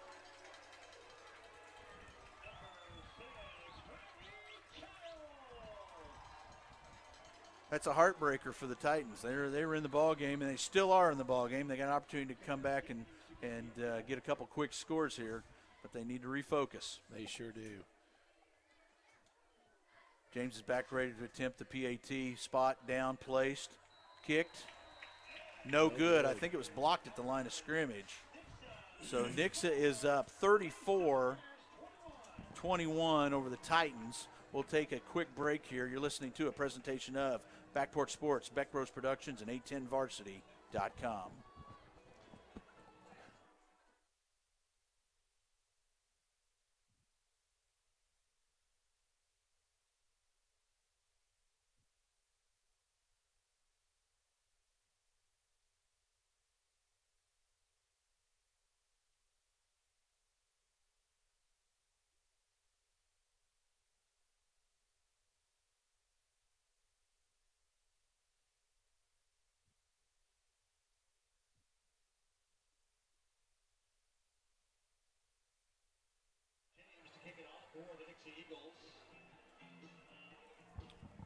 Welcome back to Eagles Stadium. Nixa High School, Nixa, Missouri. Titans have seen 2 quick scores on them here. They're down 34-21. It's a character opportunity here for the Titans. James has got the ball set on the far hash. Kicks off. Drops in short. Caught by Fredrickson at the 14-yard line. Straight up the field. He's running hard. He's still breaking tackles. Working his way up and gets to the 39-yard line. Nice run by Fredrickson. Gives the Titans excellent field position to start this series. Yeah, great field position there. Well, let's see, just like you said, character. Let's see what kind of character we've got right now coming from behind. This senior bunch has done a nice job this year. They sure have. Talking to Coach Carswell yesterday, a little bit before we did the conversation this morning. These kids have dealt with a lot, as the Nixa kids, but this has been a fun run for them, and it's all for one and one for all. Taylor's got to call the timeout. Delay a game. Wait a second. Wait a minute. He threw the flag. What do we got? 1 second left. Okay, we got the timeout. The white hat dropped the hat for a delay of game, but he's picking the flag up. They did get the timeout on the sideline. So, he threw that flag, and there was still 1 second left on the game clock. So, the time is kept on the field, correct? For that, on a call on that? The game time, keep it on the field. This is, the back judge usually keeps it. Right, but is there something wrong with the clock? No, the clock was working, yeah. He anticipated the delay of game. Cole Taylor had come in at quarterback. There was a formation issue. Something wasn't just right. He recognized it. Was trying to get people moved around. Didn't happen. There you go again. Chase Taylor. I'm sorry. No, Cole. Don't be getting your head big now. Being talked Cole. about. Chase. Sorry, Mom and Dad. Got to remember, I got some timers. Been around too long. Some timers. Titans are out in the field. Taylor's at quarterback, and he's got Taylor Wilson behind him. There's a snap. They're running the option. RPO. Taylor takes it, finds open field, works his way towards the first down, and falls across the 50. Nice run by Taylor. That's some of that attitude we were talking about, that want to, and that drive in those legs of Taylor. 1st and 10 for the Titans. I'm going to call it the 49-yard line of the Eagles. Taylor takes a snap. Again, straight up the middle, quarterback draw. Picks up another nice gain of about 6 yards on the carry. Long 6, short 5. Let's see how they mark it. 10:56 to play here in the fourth quarter. Titans are down 34-21, and they are moving. Keeney's back at quarterback. Taylor goes to the slot. Hands off to Wilson out of the backfield. Wilson breaks 3 tackles, works his way up the field, crosses the 40 to the 39 for another Titan first down. Nice job by Wilson. Nice job by the offensive line. They seem to get their footing back here in this drive. They sure have. 10:42 on the clock. The white hat rolls the clock. Keeney at quarterback. Hands off. Fakes again. Even fake me out. Nice throw. Gets it to Cam Carswell. Out of bounds. Carswell gets out of bounds, makes the catch, carries the ball down to the – Coach, that's a good spot there. They took him all the way down to the 28-yard line. That looks like that almost is another Titan first down. So they're going to have to measure that. But I tell you what, it looks like he's short just a little bit. Well, fortunately, it's in the 30-yard line that we're in front of the press box, so we can get a good look-see at it here. They are going to measure it. Okay, when you're down on the sidelines, and I know we're on the Nixa sidelines because that's the way the play came, can the coaches request that spot, or is that all on the white hat to make that call? That's all on the white hat. 10:30 to play in the fourth quarter. Titans are down 34-21 to the Eagles of Nixa. Ball currently sitting on the 28-yard line. We're just trying to determine whether it's going to be 2nd and short or 1st and 10. And the white hat signals first down. Well, I tell you what, it didn't look that way from up here. No, it looked like he was out about the 29-yard line. But again, once we see that sideline, we got a lot of kids down there with shoulder pads and helmets and heads that are in the way. Yeah. So 1st and 10 on the 28. Taylor goes back to the quarterback position. Keeney split out on the short side of the field here on the home side. He's in the slot next to McAtee, who's on the line. Taylor takes the snap, fakes it to Wilson, works his way around the side. Looks like we got another holding call here. Yep. Taylor ran the RPO, held on to the ball. We got a holding call based upon where they threw the flag. Looks like it's going to be right at the line of scrimmage or maybe a yard downfield. And it looks like Cam Carswell was called was the victim just by throwing his arms up. He was playing that H-back tight end position again. So the Titans now have a 2nd and 20. that back. We'll call it a 2nd and 19. They went ahead and put it on the 37. So the flag was called on the 27-yard line. 10:25. Whitehat puts the game clock back into play. Keeney back at quarterback. Takes a snap. Looks downfield. Swings the pass out to Wilson. Wilson lets the ball go off his fingertips. He's looking downfield, ready to make a move and not securing the football. I tell you what, I don't think he was going to get very far. There was 3 Nixa Eagles sitting right there waiting for him. Yeah, I think Keeney gave up on those routes downfield a little too quick. 2nd and 19 for the Titans. Ball looking to the sidelines, looking at the signal callers. Signal callers are all dressed in black today. You got Russo on the Titan side of the field on the top of the formation. McAtee and Baggett are both off the ball with Cam Carswell as the tight end. Takes a snap, hands it off to Wilson on the design handoff. He gains 2, gets to the 35-yard line of the Eagles. 3rd and 17. What's your 3rd and 17 play, Coach? Well, my second down would have been a pass. I didn't understand that one. That's all about the third. You're forced into a pass. Right. 3rd and long. That RPO, run pass option. Everybody runs it.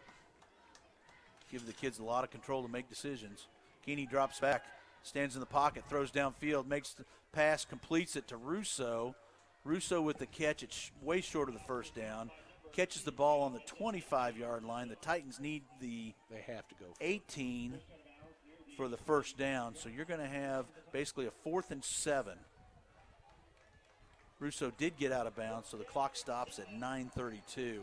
Big play here for the Titans. Formation, you got Russo on the short side of the field, which is on the Titans side away from us. McAtee, Taylor, Baggett on the wide side. Keeney looks down the field, finds Baggett, catches the ball coming across the middle. Nice catch by Colby Baggett. The first thing I want him to do is catch it the first time, not the second and third time. No kidding. He fumbled that thing all around up there. Woo. Nice job, great concentration. Titans have the ball on the 15-yard line, 1st and 10, clock running, 9:20 to play. Keeney's looking past. He finds Wilson on that swing pass again, and Wilson was covered, but also let that ball go right off his fingertips. I know. Coach, if he'd made that catch, I think he could have beat that linebacker. But you got to catch the ball. Oh man, I tell you what, I think he's. Hey, it's radio; they can't see. I'm trying. I'm wishful thinking. I think he heard those footsteps coming. Titans are on the far hash from the press box here. We got McAtee on the near hash, Baggett in the slot. You got Wilson and Russo at the top. Again, Chase Taylor on the carry. He was at the quarterback. That was Keeney that was in the slot. Nice run by Taylor. He picks up about 5 yards. Gives them a 3rd and 5. Titans are running quick and moving hard and fast. We got Taylor Wilson on the carry from the running back position. On the 3rd and 5, he picks up about 3 on the play. So you now have a 4th and, I'm going to call it, he picked up 2. He's got a 4th and 3. Again, another big 4th down play here for the Titans. Carswell comes in at the H-back to get a little more blocking. They take Taylor out as the wide receiver. Carswell at the H-back. You got McAtee as the wide receiver on the press box side here. You got Baggett in the slot, Russo at the top of the formation. Keeney's looking to make a pass. He's rolling, finds Baggett in the back of the end zone. Touchdown! Got the foot down. Beautiful catch by Colby Baggett in the back of the end zone. Wow. That was a heck of a catch. Great concentration by Colby Baggett in the back of the end zone. Royce, he made that catch and was pushed by the defender and still toe-tapped to get the touchdown. That was unreal. Titans score with 8:08 on the clock. Extra point to follow. Surratt on the kick. Okay, you got an interesting conversation here, Coach. We got a encroachment on defense. They'll move it up half the distance to the goal. I think you still kick it, don't you? Oh, yeah, you got to. You got to.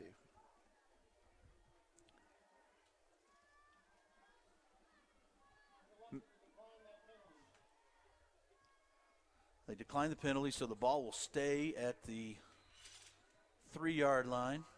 Surratt lines up the extra point. McAtee's the holder. Man, he almost did it again. Oh. I'll tell you what. He made it. Jeez. He made it? He made it. He made it? Oh, man, I was going to say, he missed it. I'll tell you what, that was probably one of the ugliest extra points I've seen. It looked like one of my tee shots, Coach. He looked like he topped the ball. I tell you what, that was unreal. That was what you call a line drive. Line drive. I'll tell you what, we're going to take a quick break here. You're listening to a presentation of Backport Sports, Beckbros Productions, and A10Varsity.com.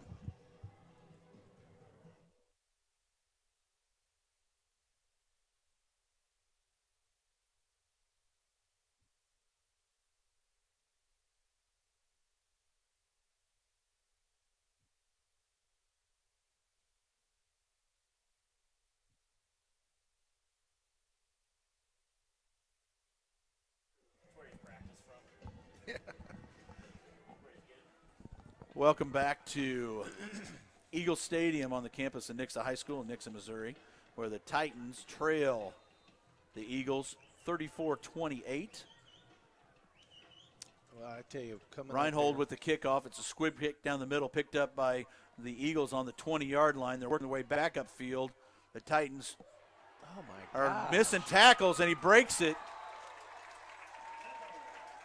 Jaden Avon, number 27 for the Eagles, broke about 4 tackles between the 30-yard line and the 40-yard line and works his way up to the 44-yard line of the Eagles.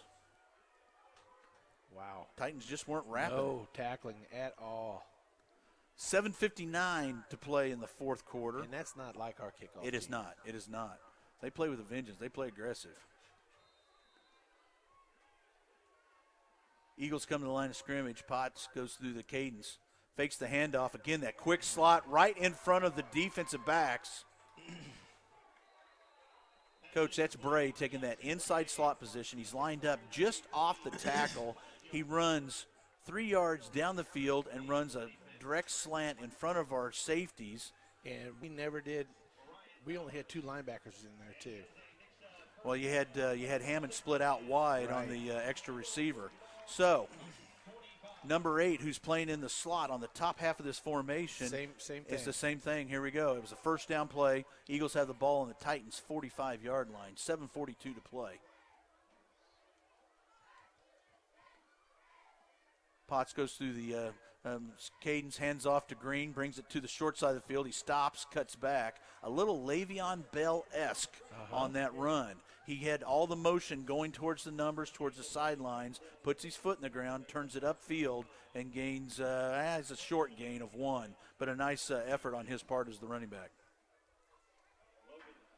Second and, like I said, second and 9.5, 2nd and 10. Looks like they've moved Fredrickson back to safety now. That's what I think they need to do, move up. Yep.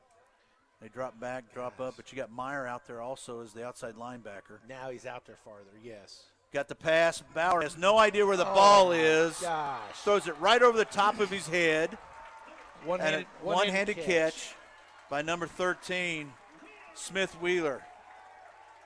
Wheeler's had a heck of a day receiving for the Eagles. He sure has. Bauer's limping. We've got 88 in on the field for the Titans. Haney come in at the corner spot. Haney's looking in. Now he takes that inside release away from the wide receiver for Nixa. Nix is lined up on the hash on the short side of the field, on the press box side, home side of the field. Green lines up at running back, dives in through the middle, finds a huge hole, works his way up the field, crosses the 10, crosses the 7, and is tackled at the 6-yard line. Another first down for the Eagles. 6:45 to play. Clock is stopped as they set the marker. It is first and goal from the 7-yard line, not the 6. The white hat rolls the clock. The Eagles come out in a wide formation again, spread formation, single back. We got offsides. Is it on Devin? It's on Devin Force from the defensive tackle, encroachment on the defense. That'll be half the distance to the goal and a still first down for the Eagles. 6:28 to play for the fourth quarter here. This is Mark Files in for Joel Becker, who's on assignment in Nebraska, sitting alongside Royce Boehm. Heck yes. Half the distance to the goal puts it just outside the 4-yard line. The Eagles go back to their spread formation, single back set. Hands off to Green. Green bounces through the hole. Gets close to the touchdown, and they do call it. He crosses the line, touchdown, Nixa Eagles. It's 6:13. They line up for the extra point.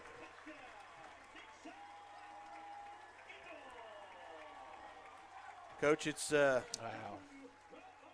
getting a little tight on time. It is.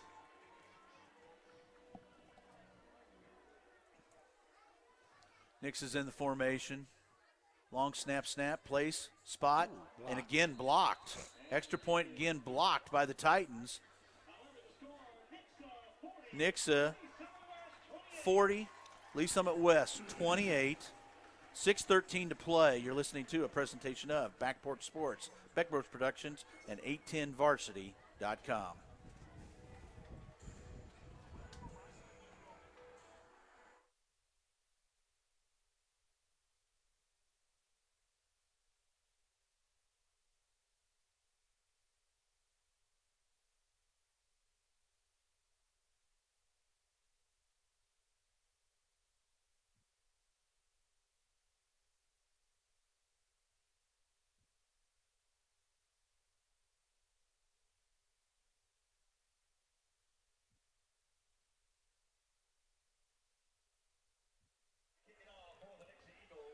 Welcome back to Eagle Stadium on the campus of Nixa High School. Nixa is in the process getting ready to kick off to the Titans.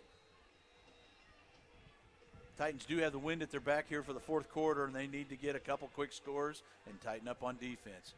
James with the kick. Comes down at the 15-yard line, caught by Russo. Coach, he's got that ball loose again, but he is up the middle, working his way up the field, crosses the 40, crosses the 45, and is tackled at the 46-yard line. Nice return by Russo. Yeah, it was a very nice return. Good blocking scheme up front. In fact, it almost looked like he was going to break it. And they have done that 3 times this year. Would have been nice to have that opportunity. Right. A shorter field or a starting point for the Titans that are on their own 47-yard line. Time is not our friend right now. No, 6:07 to play. No, it's not. So we've got to be getting in and out of the huddle as quick as we can. Of course, nobody huddles. It's a call come from the sidelines. Keeney's in at quarterback. Zarad's at the running back. On the near side here, we've got McAtee and Taylor at receiver. Got Baggett and Russo at the top of the formation. Keeney's looking to fake the pass. He fakes, throws. That was an interesting toss there. Wow. We had Baggett come all the way across the field from the top half. Caught that ball between the hash and the numbers. And it was like Keeney was wanting to throw it deep and said, well, wait a minute, I'm going to check down and throw it to Baggett. A short gain of 2 yards. Titans have the ball on the 49-yard line. White Hats stopped the clock to get everybody set. Hand off to Surratt. Surratt standing, dancing. Wow. Just didn't have an opportunity to move up the ball. He is stopped at the line of scrimmage there. No gain. Yeah, Mark, my test results came back, and They didn't detect COVID. Good to go. Good to go. You'll be on the sideline doing the chain gang for the Chiefs. We'll be working with Judd. 3rd and 8. 5:18 to play. Keeney at quarterback. Taylor in motion. Ooh. That was interesting. Then we got a little flea flicker There he action. is. Keeney throws it deep. We got interference for sure, you bet. All right, let me give you the call on this play. Keeney takes a snap, hands it off to Taylor on the jet sweep formation. Taylor flips it to Baggett. Baggett then returns back, tosses it to Keeney, the quarterback. Keeney throws it deep downfield. And who was the intended receiver? It was Baggett. He was all over the place. He was all over the place. We have a pass interference call on the defender, so it'll be a 15-yard penalty, a first down for the Titans. Okay. That ball was thrown down to about the 25-yard line. It was. So, if we can get a catch on that, that's an additional about 15 yards that we didn't get there. The Titans do get the ball on the 37-yard line of the Eagles. Keeney hands off to Wilson. Up, that's Surratt. Surratt's up the middle, first down and more. Takes the ball down to the 22-yard line. Clock stops with 5 minutes on the clock. We need to punch this thing in quick. To reset the chains. Hurry up mode. McAtee, Keeney, and Baggett are on the short side of the field. Fakes the handoff. Taylor keeps it. Oh, should have handed that one off to Surratt. The RPO. Taylor brings it up the field, gains a yard, but we need more chunks than that. 4:40 to play in the fourth quarter. Titans are all looking the sidelines for the play call. Keeney is back at quarterback. Russo and Taylor at the top of the formation. Baggett and McAtee are at the bottom of the formation. Surratt's your tailback. Hands off to Surratt. Surratt works his way up, breaks into open field, and he is tackled, shoestring tackle, at the 14-yard line. He's going to be about 2 yards short of the first down. 4:08 to play in the fourth quarter. We need to hurry. I think we're moving way too slow. 3rd and 3. Keeney with the snap. Looking downfield, looking for a receiver. He's got somebody open in the end zone, dives for it. That's Taylor, just outside of his reach. Pass is incomplete. Clock stops with 3:54 to play. 4th and 3 on the 14-yard line of the Eagles. Could be the ballgame here. Titans need 3 yards for the first down. Signal callers are getting the play called in. Formation side on the press box side, short side of the field. McAtee is by himself at the wide receiver spot. On the wide side of the field, top side of the field, you got Baggett, Taylor in the slots. You got Russo on the outside. Keeney drops back to pass, looking to throw. He throws it up. It's a free ball, intercepted in the end zone, tackled in the end zone. It is a touchback. Number 11 on the catch for the interception, Dylan Ayers, the free safety. Keeney got himself in trouble. Was scrambling. We got a flag on the field. Let's see what the play is, or what the call is. But it is an interception. Unsportsmanlike. Excessive celebration on Nixa. Titans have turned the ball over. Right now the officials are trying to determine where the spot of the ball is going to be. So they get the ball on the touchback.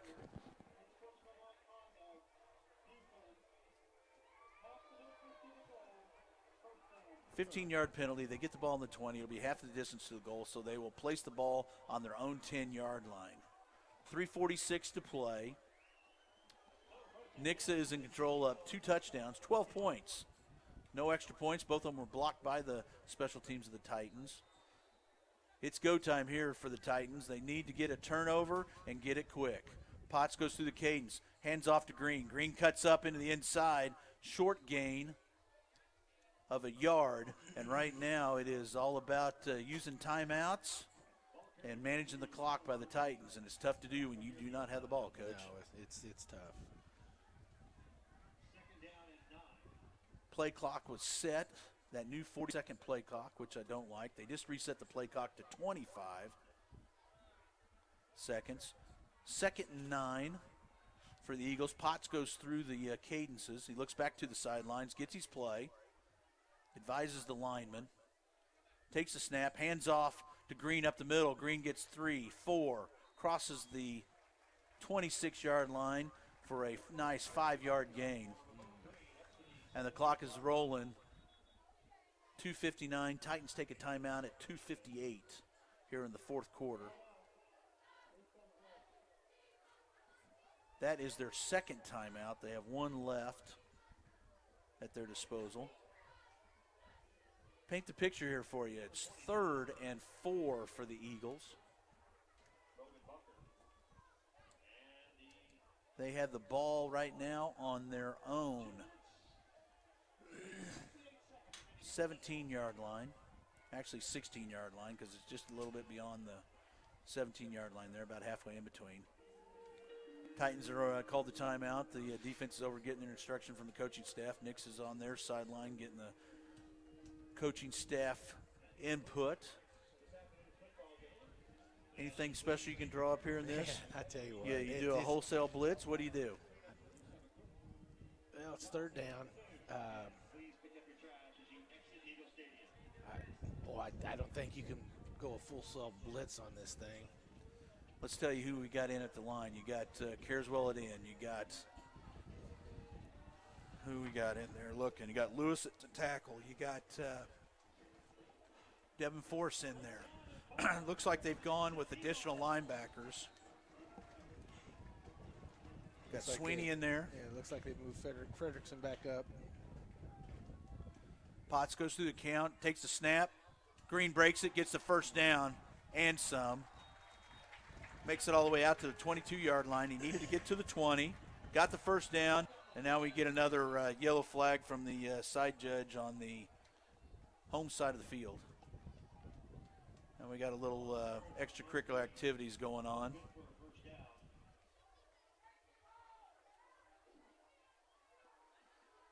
Officials are discussing what the call is going to be. Got a personal foul on the Titans.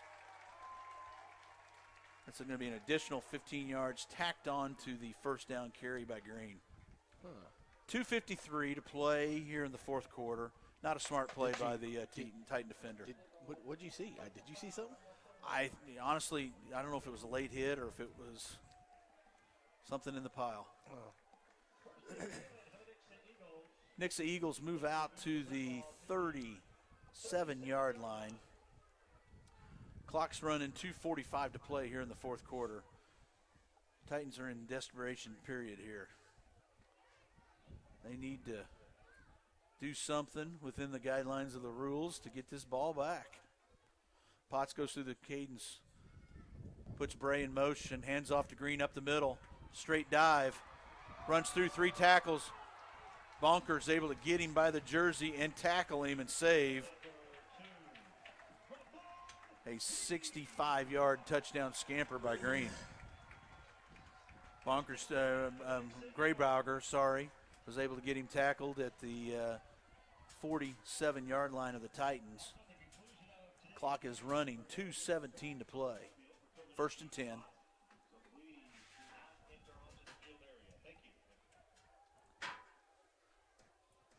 The Eagles are looking at the sidelines. They are basically just milking the clock. They got the play clock down to about 9 seconds. Game clock goes under 2. Well, there's no social, 4 to get the snap off. No social distancing here at all in this stadium.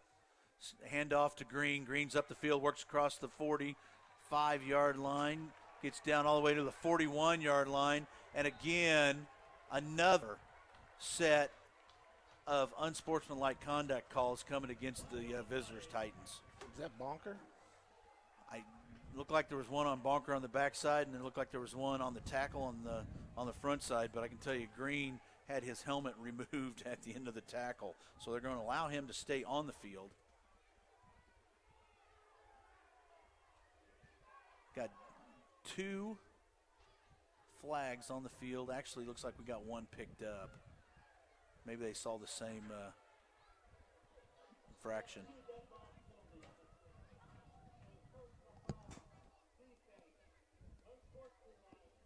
Wow. We had a player ejected. I don't know what number it was that was ejected. I see him over on the sidelines. See what number it is here for him. We'll give you a loan. It looks like it's Bonker. Number 29 was ejected. He got the unsportsmanlike. There was a personal foul prior to that.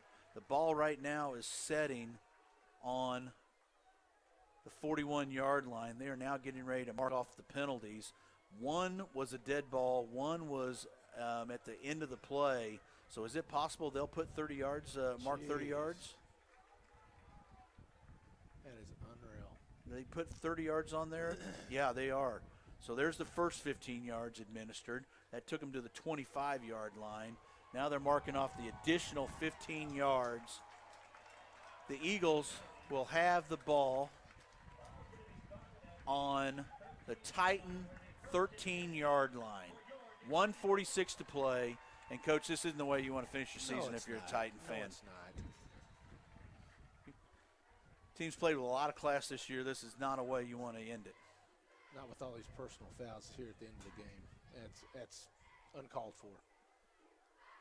And I'm sure Vinny gave him an earful in that huddle over there. Game clock started. White Hat's got it rolling. They've got the play clock down to 6. Potts calls the cadence. Takes the snap, hands it off to Green again, straight up the middle. Little better tackle there by the Titans. Had a handful of folks in there on the tackle for the Titans. Clock still running. Encroaching on the 1-minute mark. 40-second play clock has been put into motion. Coach, that's the one thing I'd love to see them change. I don't like that 40-second play clock. I don't either. Because it allows you to bleed it at the end of the game. Very classy. Very classy if they down it. Very good. The Eagles have entered into what we call the victory formation. 8 seconds on the play clock, 40 seconds on the game clock. They're doing the victory formation from the shotgun formation. Potts takes the snap, kneels at the 15-yard line, and they don't have to snap it anymore. That will be the end of the ball game. The Titans season ends on the trip down to Southwest Missouri here at Nixa. Nixa played a great ball game. They sure did. Congratulations to the Nixa Eagles, and by golly, I'll tell you what, with the accommodations and for the pleasant nature of the fans and the way they treated us here, it's tough to root against the Nixa Eagles moving forward. Very classy organization over here. Both teams come to the middle of the field for the traditional hand wave. Congratulations on the game. Coach Perry, Coach Careswell, shake hands. They are making sure that both teams do exit the field. They're all waving. Cooler heads are prevailing, I'm hoping. Coaches, let's get your kids to the dugout. Yep. Or the dugout, let's get them to the locker room. I'm so used to them running behind the bleachers all year. I know. Titans will leave the field for the last time. And I tell you what, this was always my toughest talk after a playoff run and an inning short because you're now saying goodbye to your seniors. That is right. Tough one. This is the one I hated. Yeah, and it's even tougher when we have a microphone to have to stick it in the head coach's face. We don't have that today because of the COVID situation. We're not allowed the field. Thanks. The Titans had a great run. They end the season 7-4. Not the way you want to end the season, but it was a good trip down here. We didn't get the W like we were looking for. I'll tell you what we're going to do. We're going to take a quick break, run through a couple commercials. Thank our advertisers. We'll come back and we will wrap up this broadcast and bring this 2020 season to a close. You're listening to Presentation of Backport Sports, Beck Bros Productions, and 810varsity.com.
Welcome back to Eagle Stadium on the campus of Nixa High School, where the Titans season comes to a close after a 40-28 defeat to the Eagles of Nixa. Mark Files alongside Royce Bain. We're here in the press box. We're going to bring this season to a close. The tradition for the Titans, after the coach has their head coach talk, they do the handshake of the teammates, and they send off the seniors. Speak to that, Coach. Tough. You lose a group of kids that have been in your program for 4 years. Very special. Work their ways up. You know, we can give a tribute to those seniors that have come in and played hard. The Keeneys of the world, the Taylor Wilson, Russo, Fredrickson, Cam Careswell, Grant McAtee, Coleman Payne, Landon Hooten. Make sure we get them all, Coach. Roman Juarez, Cole Stewart, Marcel Jones, Garrett Reinhold, Hayden Ostretcher. Working our way through the list. Absolutely. Zach Myers, Zach Haynes, Aaron Brown, Kendall Rivero, Namardi, and check two. I apologize on the pronunciation, guys. Braden Rains, Dylan Halterman,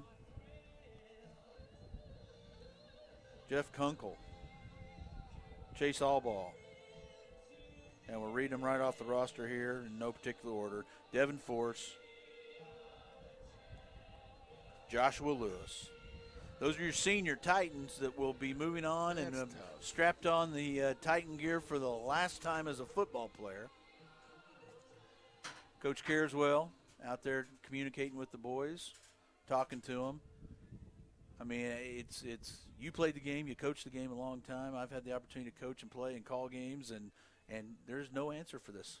No. How do you handle it? It's going to leave a pit in your stomach. Absolutely. And of those kids that are seniors, how many will take the opportunity to play at the next level? A very few number get that opportunity. So this is final. Oh, yeah. As we look down there, they're going to look back at this game and they'll watch the film and they'll say, hey, there's a couple things we could have done better, things we could have done different. Overall in the season. But like I said, this is always the toughest time as the head coach. And not everybody ends up winning at all. So the Titans bow out in the semifinal of the district to Nixa.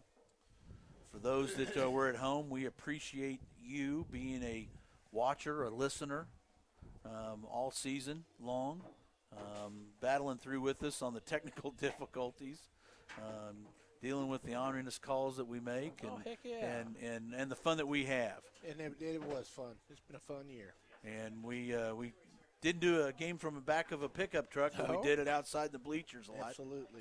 And we will tell you that we hope to be back with you next year in some format, some capacity. There are things that are changing in the district. COVID's changed a lot of things. Yes, it has. And the school districts have all invested in equipment to stream ball games. So moving forward, it may not be those happy voices of Royce Bain, Joel Becker, myself. You may have students that will be doing broadcast and filming it and doing it for credit. And if that is the case, we want to say thank you to everybody that gave us the opportunity to do this for all these years since 2005. We want to thank Chad Rader for giving us a platform these last many years to live stream audio and video. And we want to wish the Titans the very best moving on in the future. And we look forward to seeing great things out of this program as they continue to build and work for that fourth state championship. In closing, this is Mark Files for the final time with Royce Bain from Eagle Stadium on the campus of Nixa High School, where Nixa is the victors over the Titans, 40-28. Safe travels to all those that were listening in stadium, And safe travels to Nixa next week as they work their way up to play Ray Peck for the district championship, which is also quarterfinals in Class 6. Wow. So long from Nixa, Missouri. This is Mark Files signing off. You've been listening to a presentation of Backport Sports, Beck Bros Productions, and 810varsity.com.